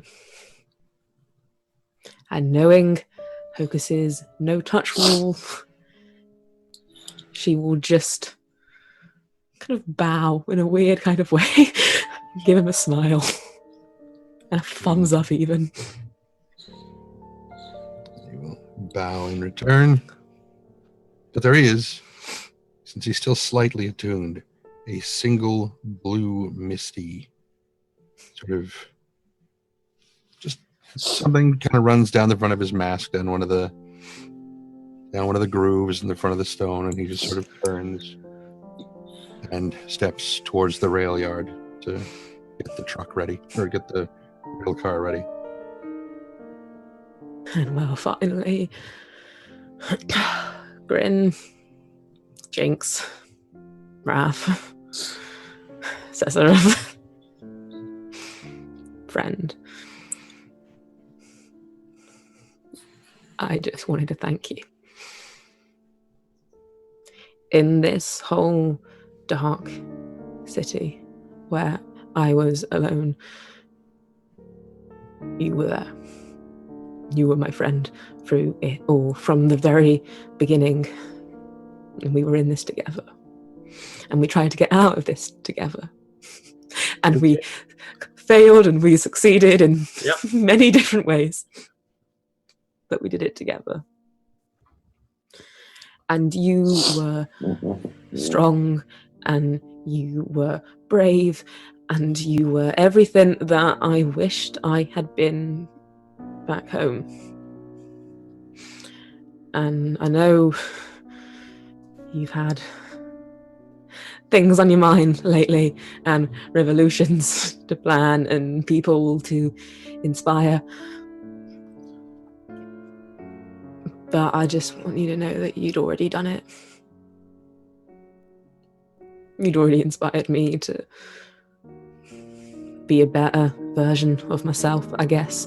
Be a nicer version, a more put together version, because I was a fucking mess when you met me. Yeah, you were. Yeah. I'm not going to lie, but you were too. Oh, let's not kid ourselves. I still am. I will be for a long time. But you've come such a long way, kid. I'm gonna miss you. I'd love to convince you to stay, but you have an opportunity, and when you have somewhere that you can call home, never leave it. So you should go home. But you will be sorely missed. You are a shining light in a sea of black. And it would be a shame to lose your light. But going home, that light will grow brighter and you will be better for it. And you better send word. You better find a way to write us. Otherwise, Ari's going to kick your ass. Oh, you ain't. He's not wrong. You ain't I getting- will, and it'll be hard. And you won't want another. It'll be the last you want to hear from me. I'm going to stop eavesdropping and get back to it.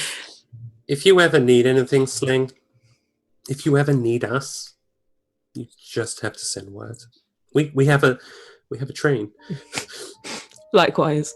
I mean, you ain't getting rid of me that easy. Of course, all right. And if you need me, if you want to, drop in, I'm sure. That You're is not busy. outside. That's not outside the realm of possibility. Exactly. Have you seen this? Have you seen this city? Yeah, well, it was a bit fucked, but I will miss you, Sling. Sling will open her mouth as if she wants to say something else, but she'll just hug him because there isn't anything else that she can one last say. secret.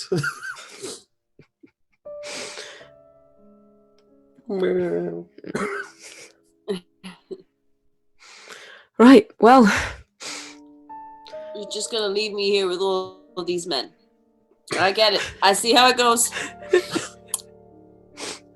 I mean, I got my own man to go back to. It's fine. It's fine. I'm going proud to of miss you. you sons of bitches so much. We're Please gonna miss don't try to ruin any more cities whilst I'm gone. Maybe take a break on that for at least a little bit. No promises. Yeah. Maybe start an We're gonna hate you too. We're gonna hate you too. It's fine.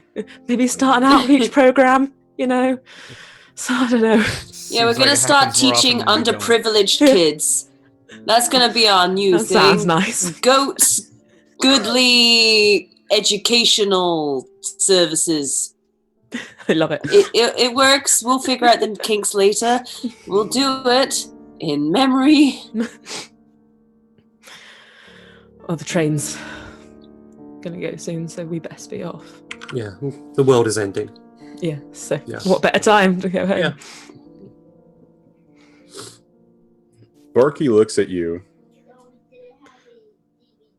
and he says, he's patient. You don't have to go. I was just told to come tell you that he's waiting. I've kept him waiting long enough. I need to go home, and I'm sure I'll wind up back here eventually because, well, I need to pay for my crimes and what I've done here. I need to face that one day.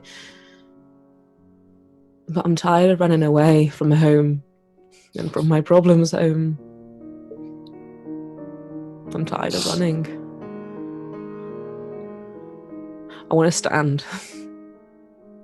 It's a damn straight easier with Loman and with you.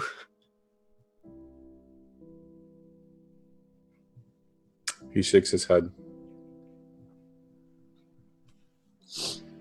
you wish. Now, and he reaches very cautiously because he realizes everybody here is, while emotional, still in the circumstance of a tragic situation, and there is danger always around. He reaches very slowly into his coat pocket, pulls out a card, and he holds it up and he says, "Who may I entrust this with?"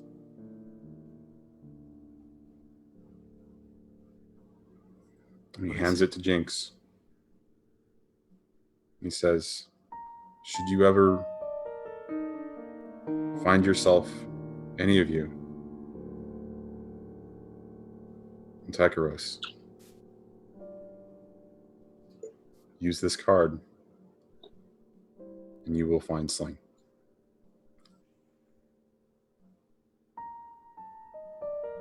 And when you look on the card, it is this weird demon script that only Hocus probably recognizes.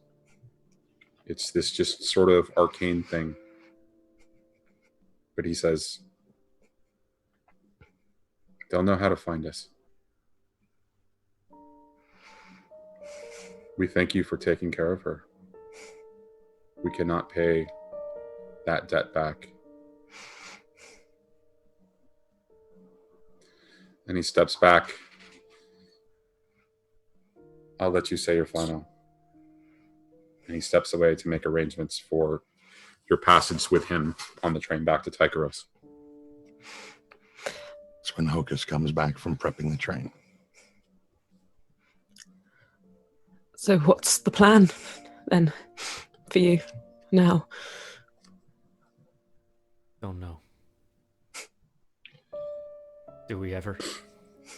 You're not wrong. I've always been good at making it up on as we go. She looked around. It's worked out for us so far. We're alive. Just about. I do not know if I will see him. Do you have a message for your brother?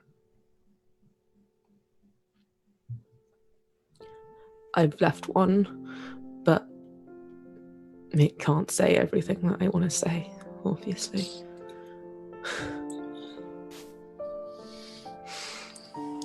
Perhaps that would be enough.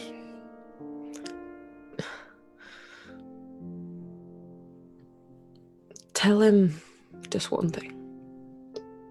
Just one. A family must be strong.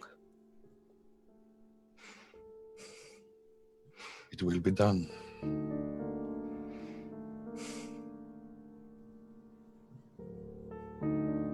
I mean, if we're parting ways and being completely honest with each other,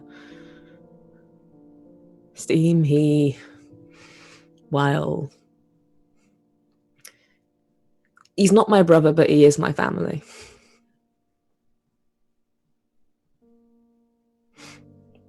I mean, we're not related by blood or anything, but that's not what makes people family. We are family. Fucked up family, yeah, but we're family, and so is he. So I know you guys have your differences, but for my sake, please, if push comes to shove, just tell him I wouldn't want it. Maybe he'll help. I don't know. But if it comes down to you or him, fight for your lives and win.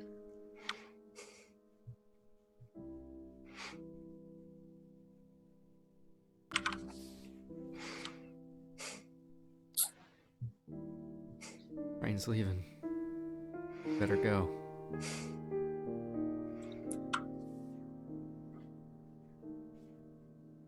You better be happy, Sling. You better have fun. Because if you don't, I really will kill you. I don't doubt All it. tears aside, I will completely destroy you. I do not doubt it for a second, Ari. Try Good. to stay out of trouble. I mean, I can't promise that. And remember, don't worry about being crazy. The best people are.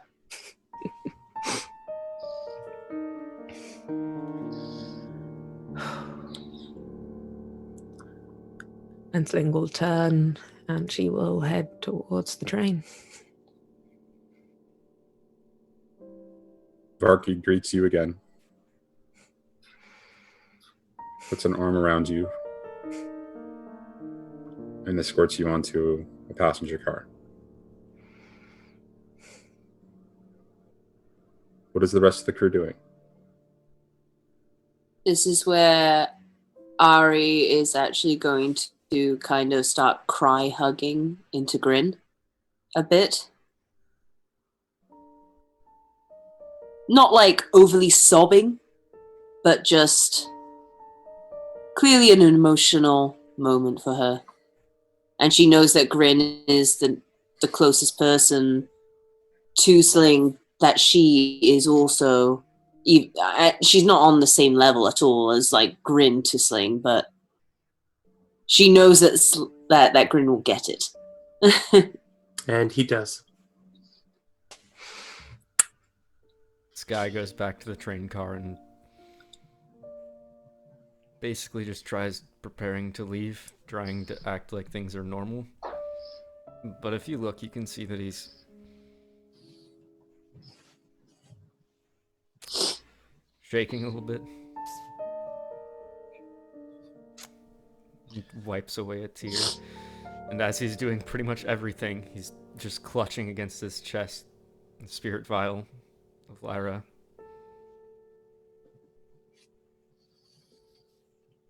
The Hocus reaches into his robes and pulls out the calling card for the voice of the spirit wardens and kind of taps it against his fingers for a moment and looks off in the direction of the building.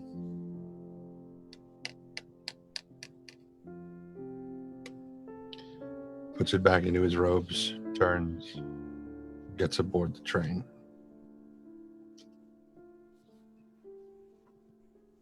Coming from off in the distance at first, you hear the unison of Tittle and Jot. Hocus, Hocus, where are you going?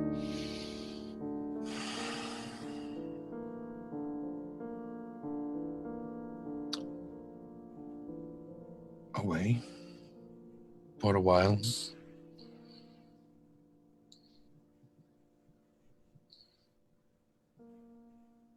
There's a pause, and they say, in unison,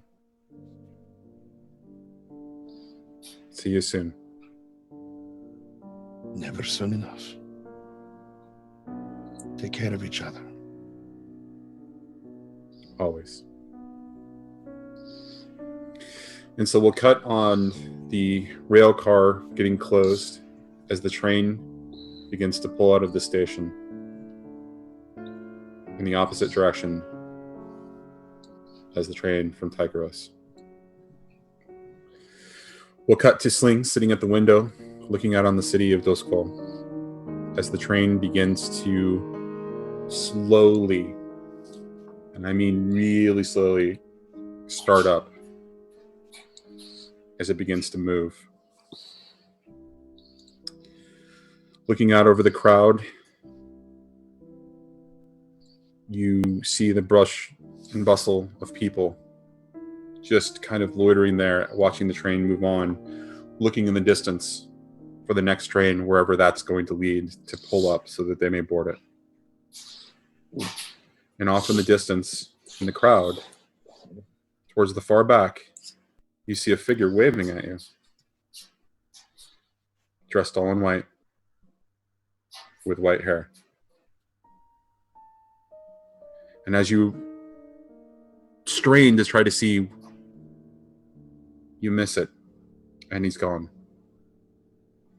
But the train begins to make its way from the station going across the bridge. and lazily glowing like a splash of light creeping from the top of a building, sort of in the distance towards Crow's Foot. You can see it just for a second, and then it's gone, and then it's there again. It looks like a gathering of souls, blue-white against the backdrop of the darkness, the endless night. But quickly it diffuses, rising like a cloud over Dulskval. But it's not a cloud.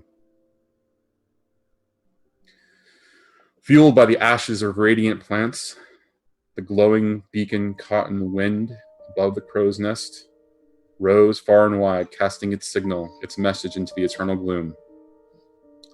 Like the lighthouse that protected and guided sailors and craft to port, the glowing promised the same whenever needed, wherever called.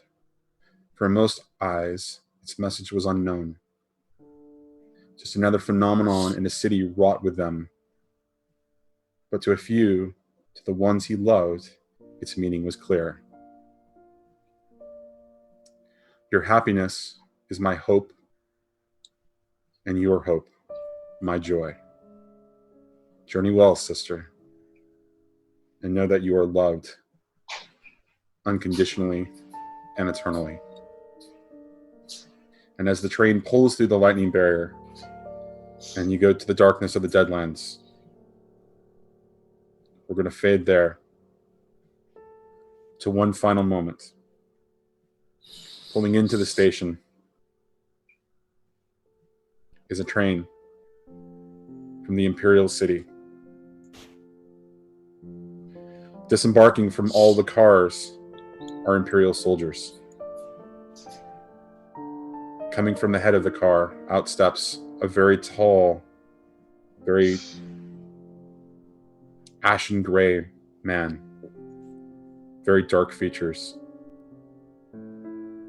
The High Inquisitor has returned to Dulskval.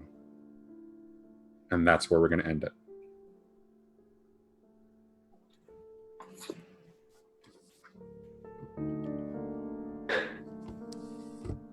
I got nothing, guys. I literally got nothing for you. Where's a white flag of like surrender when you need it? I Where need the to fuck is Greg? surrender That's what I from was life saying. and emotions right now. Just Oh, wait, that's no, black. That doesn't. no, just no.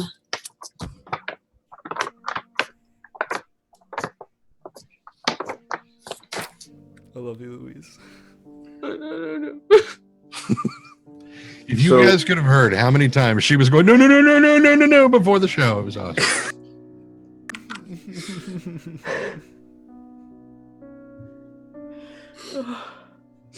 I need a hug too, Red. I think we all I do. think we all need hugs. No, I'm fine, thanks. I need so many hugs. I need a drink. Oh god. I need to get hugged as fuck right now. No one donated for me to take shots, and how am I supposed to cope now? That's Where is why your I'm coping drinking mechanism? beer. I knew what was coming. I pre-prepared. Pre-game. Greg, Greg, don't you? No, No. I was holding on, and then that, and then I'm gone. No. Yeah. No. I don't have like a really good ending here. It feels wrong to just do like the same outro that we always do. Of going around. My name is MadameGandalf. Please talk to Louise and tell her how amazing she is. Louise, no more, no less. Can we all please put that in the chat right now? No more, no less. Yeah. Please follow AccidentalLegend.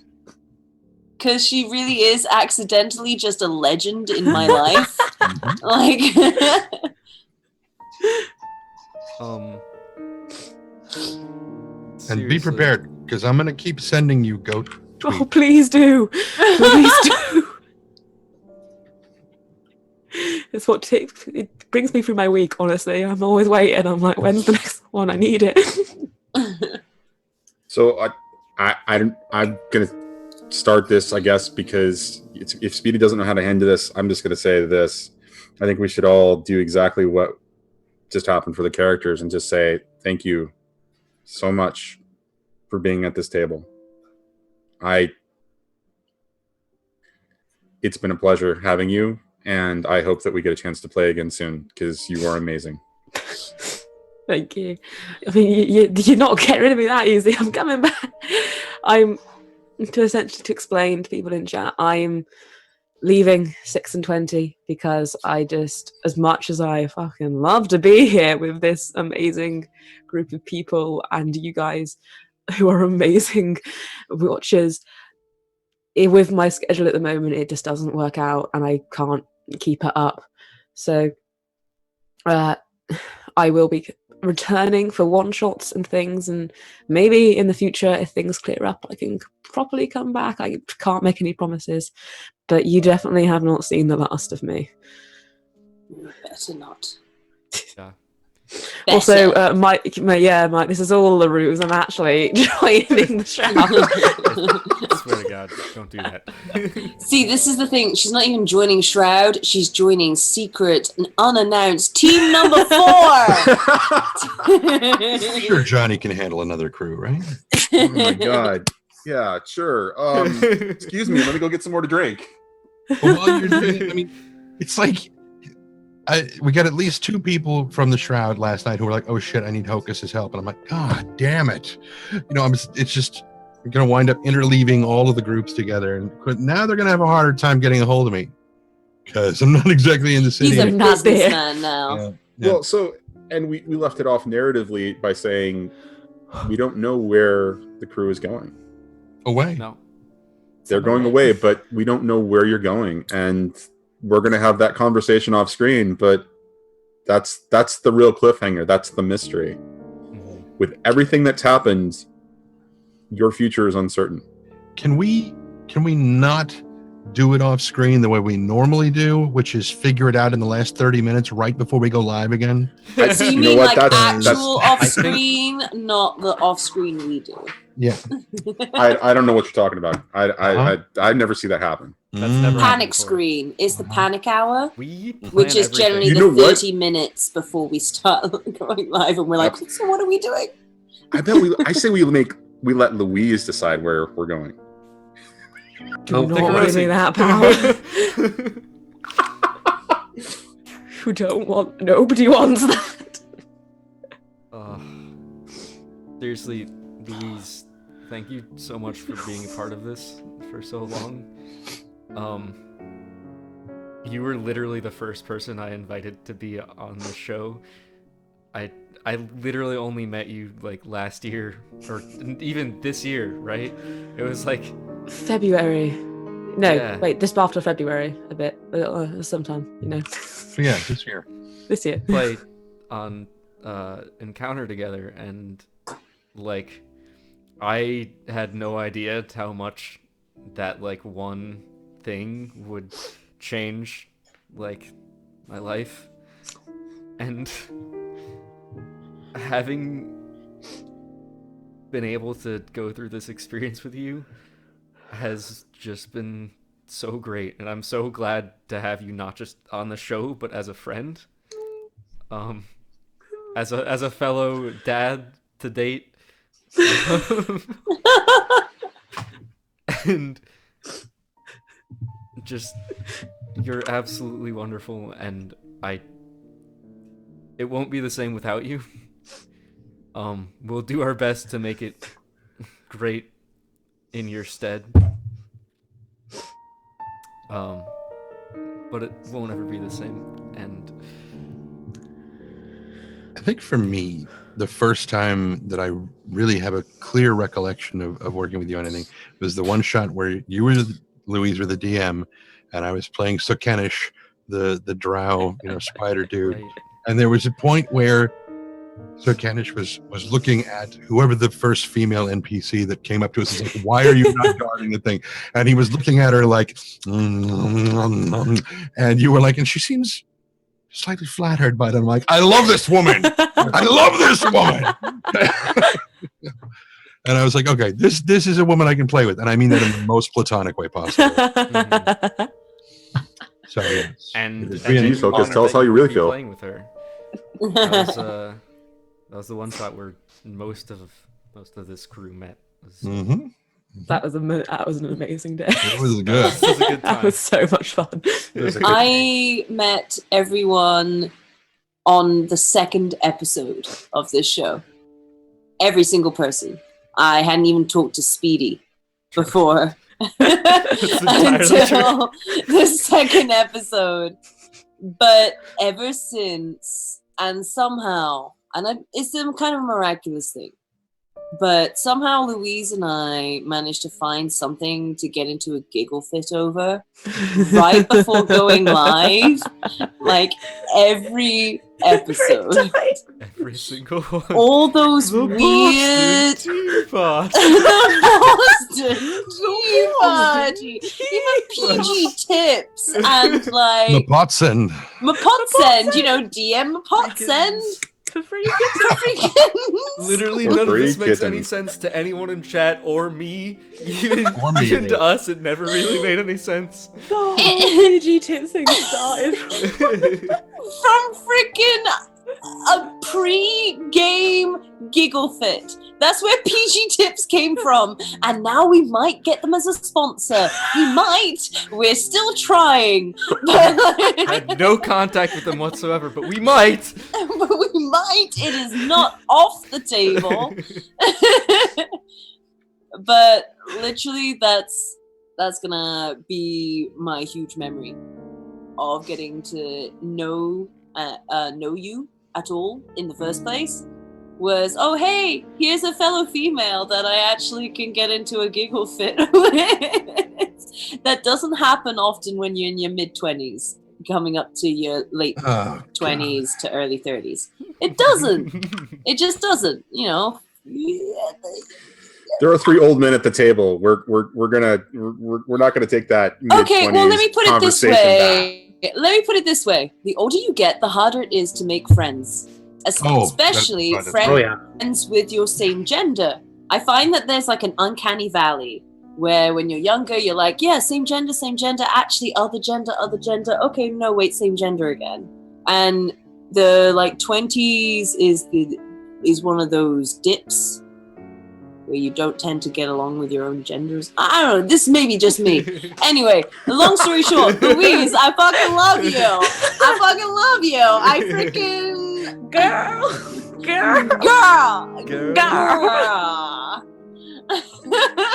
Now I had to do Thank you so much this show. I had to do the tea and typing stream with the two of them.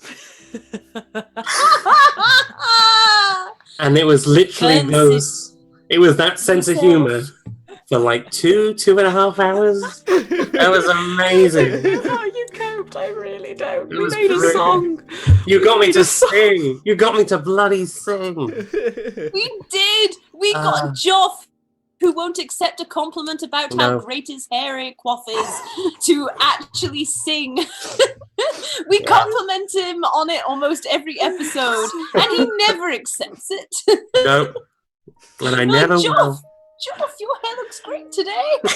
He just doesn't accept it. But yes. But Louise, I was in that Wandering Gods one shot, and you made an impression. You made a real impression. You're an awesome DM.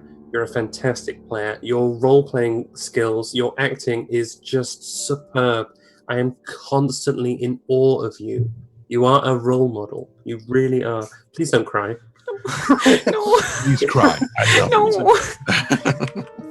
I'm so happy to have met you. I'm happy to have met all of you. And I've said this before. I'm so proud of my crew.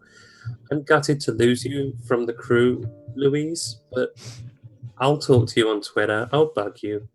I'll keep making your life more broody and depressed. But you can keep making my life just irreverent and hysterical. Mike, I think you're just okay. Cheers, bud. Wait. We have the perfect quote mark for this moment. Got it. Oh, On it there it is. Fuck, Mike.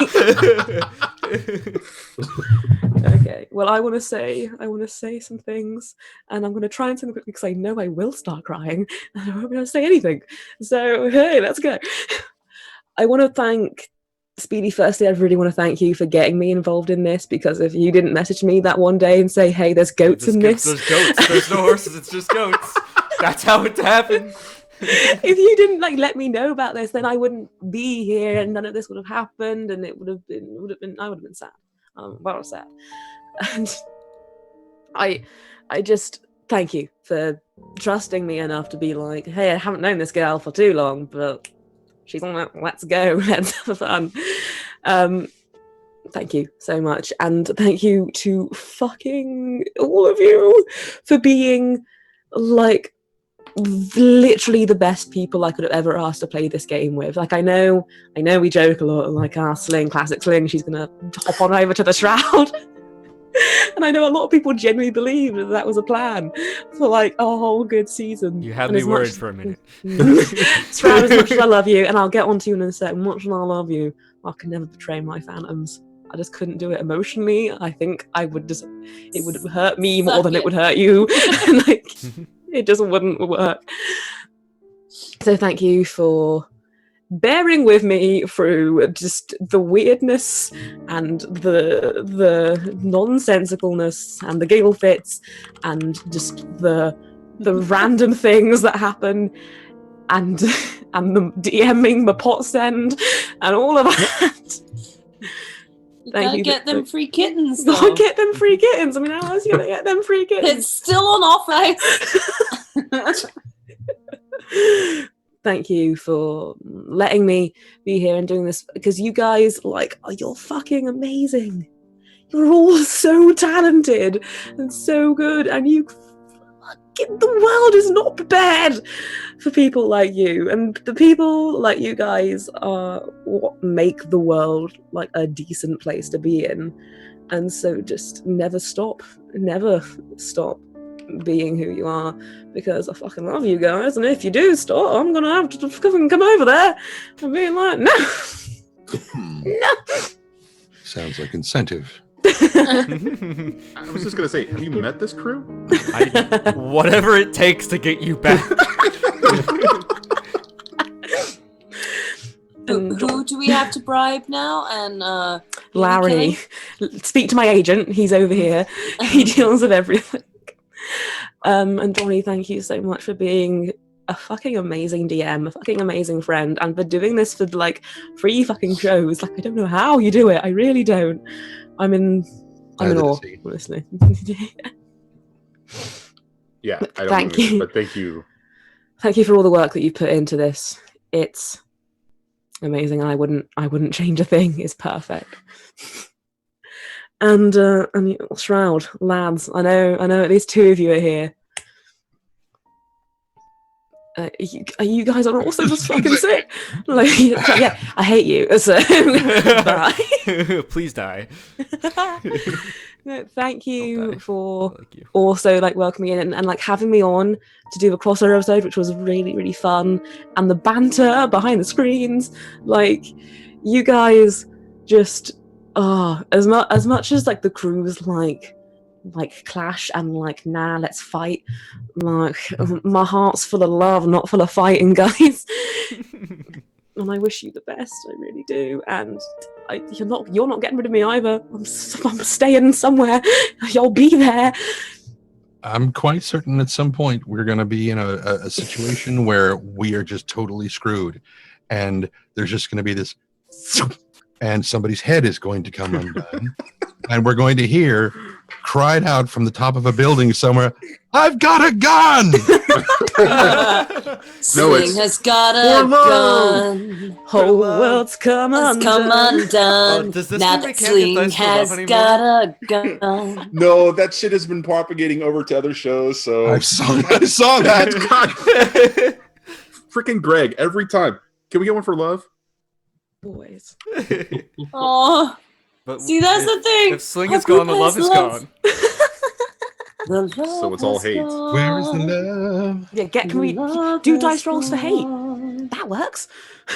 We I do get do extra dice for rolls. Pretty much All every the every die time. roll, really. Man, Is it bad that I'm getting I want like to blow up the city again. I want to kill the willowy woman. Can I flash back and kill her and just let everything die? How many crits do you have?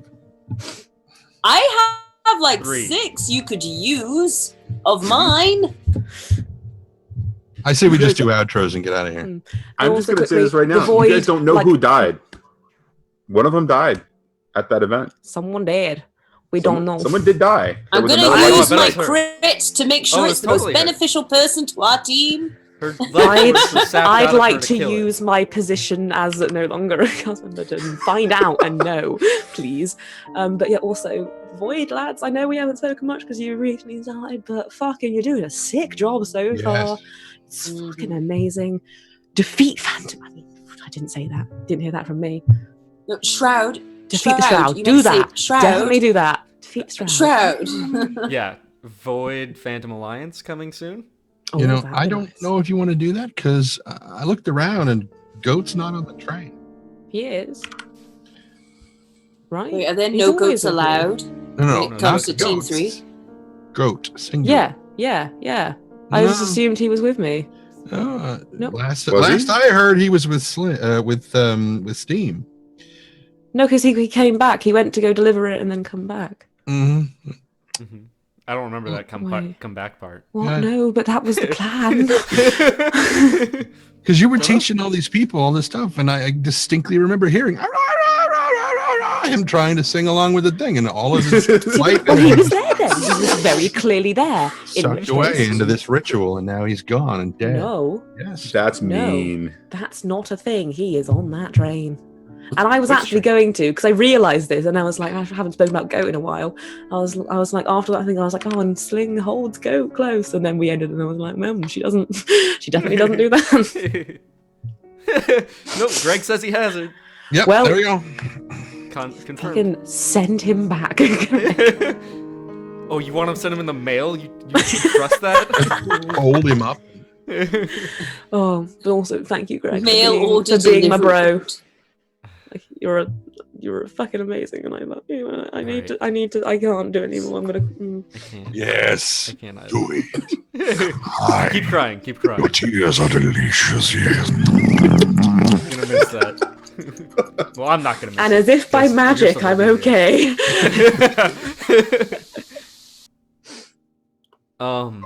So outros. Outros, Yeah. I guess.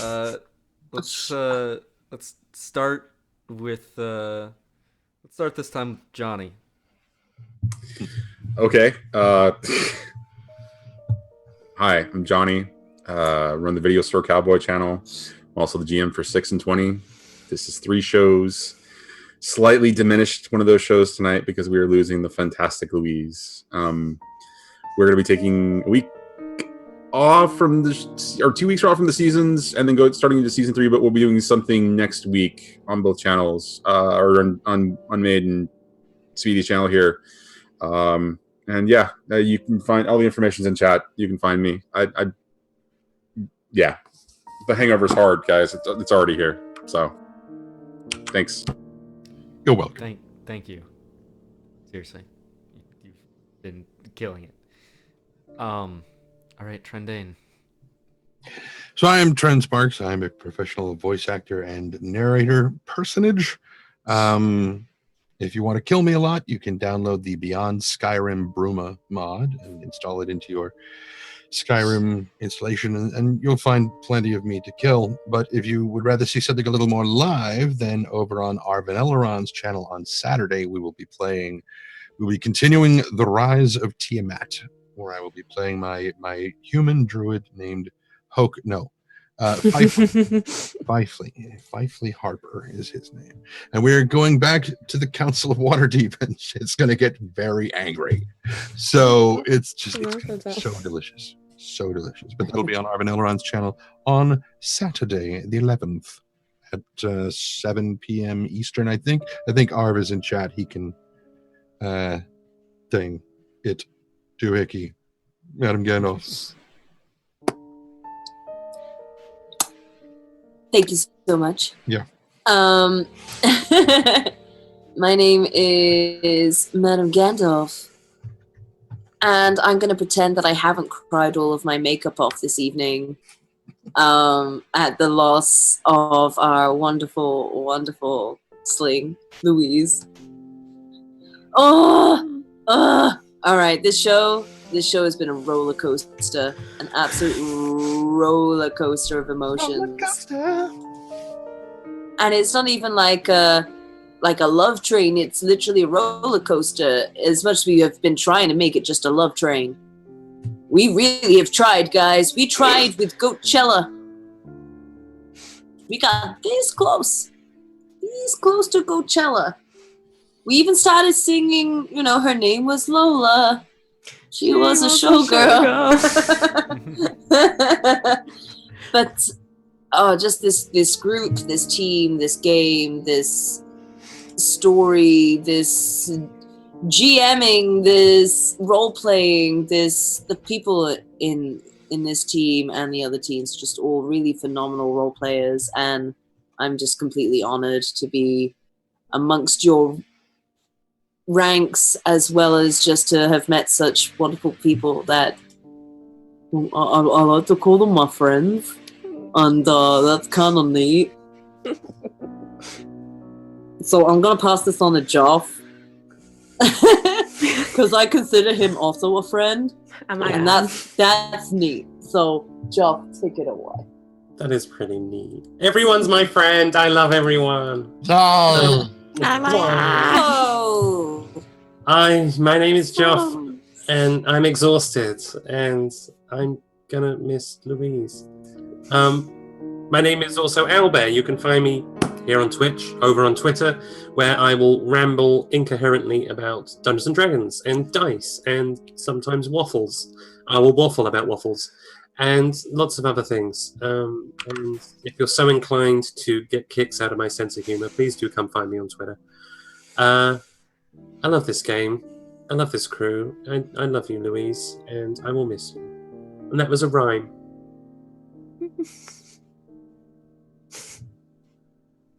And I'm done. Other than Ishman's prompt. Come on, one last time for me, please. Last time.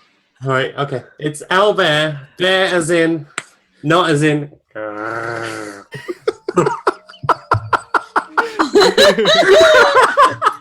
You're still gonna do it more, just not with her on the screen. It's very important that you didn't know. I like to convince people that I cannot do voices, but I can do voices, and I just don't tell I them. want that to be Grin's voice from now on. Is that? I'm Wait a minute. John So, Jennifer. Like, No. That's bear as a not as a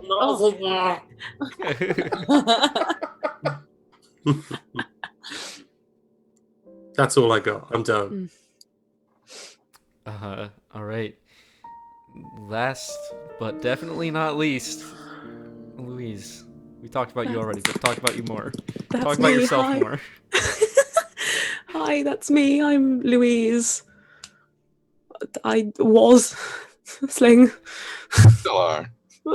Still am. always will be. Ain't getting rid of me. the once and future. Coming back. I'll be back. I'll be back. Once in Thank you. future Sling. Oh, that's awesome.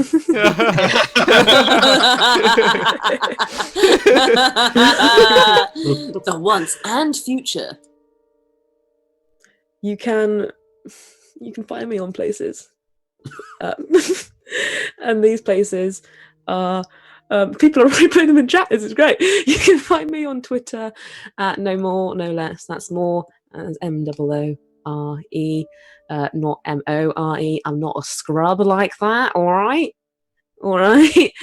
You can find me on Twitch as AccidentalLegend, on Encounter Roleplay on Tuesdays, and on the D&D channel on Saturdays. You can also find me on the WonderQuest podcast, which is having a new episode released soon, I think, because there was a bit of a backlog, so there should be one released that is soon. Oh, yeah, you can do that. Also, I'll put in the chat as well my Sling playlist and my Pinterest board for Sling. So if you're ever like, damn, I want more Sling in my life, you can look at those things, and they're there. So I'll put those in chat now. There you go. There's everything. Wow, technology. I love it. Like I know I said before, but fucking like, thank you guys so much, and thank you guys all in chat for being so supportive of this entire campaign and everything. It means the world and more. So thank you, and guys, best of fucking luck for next season. I'll be catching up on the VOD, so don't let me down. I would like to make a request of the artists who watch this show to draw this moment of parting where Sling is heading towards one train and the rest of us are going to the other. I think that would be heart-wrenching. Please do that. Yeah, Please I'd do cry. that. I'd cry again. Stop and with the this not feels. stop. No. I'm already crying. Okay. God. We just need we need the Incredible Hulk walking away music right now. It'd be perfect. God damn it, Speedy. Get it going. Come on. Okay. Yeah. You should absolutely draw the scene of Sling walking away and us walking to the other train. If not out of pure love, then out of the fact that we still have a fan art giveaway going on. We will be announcing the winner for that. I assume at the talk show next week. Next Wednesday, yeah. So yeah, come out for that. That's a next week. We won't be having a game. We'll be having a talk show. There'll be one on Wednesday on Unmade Gaming and one on Thursday on here. The Wednesday one will be talking about just kind of a general recap of things, and then the Thursday one will be discussing specifically a lot of the lore and world building that went into creating the 6 and 20 world, specifically in Blades in the Dark. And I might be able to be there on Wednesday potentially. Okay. that'd be lovely. Okay. And we'll be doing that, and then we'll be off for a week for Thanksgiving, and then we'll be back at it again. Other things, we have merch. There's 6 and 20 merch. If you guys enjoyed Goatchella and all of the feels that went along with it, all of the dead bodies and all of the I miss you already. Like I'm falling apart. We have merch. Just put up some really awesome Goatchella stuff that you should totally buy to wear. I'm getting stuff. I'm getting one. And yeah, Sling's getting one. If you want to look like Sling, who we all already miss and we love very much, then you could get that. God, what other things? This has been run for Movember. We're raising money all month for charity, and there's some other stuff probably that I'm forgetting. If anyone else wants to remind me in chat, I can't form words. Scar's right. I just... Love you, Larry. Larry says we will bye be as back. well. And Bye, Larry. we will. There's a dice giveaway. That's true. That's a thing that's happening. The audience knows more about it than you do. There's a tweet there with a link to a dice giveaway. It's like 29 dice. It's like a really big and really cool set that you should enter into. There's probably other things. Just kill it. Just, we're good, I'm man. just You're gonna- good for tonight. Okay. There's just too much. You're right. I will say we're gonna end things with a raid, partially because there's another person who I know has been going through a really emotional time who deserves some love, and that's my friend the Only Ryan. I don't know if you guys heard about the recent layoffs at Telltale, but he was unfortunately one of many who didn't quite make it through. And he's been going through a really emotional time. But just today, he got partnered on Twitch. Wow. So, Amazing. you know, one door closes, another one opens. Ryan really deserves some awesome love, some awesome congratulations for, you know, all the stuff that he's been working towards all this time. That it's finally paid off. So we're gonna rate him. Go show him all the love in the world that you haven't already just completely spent on Louise, because she deserves it too. we will see you all next time. And as always, don't forget to take it slow. Bye. Good night.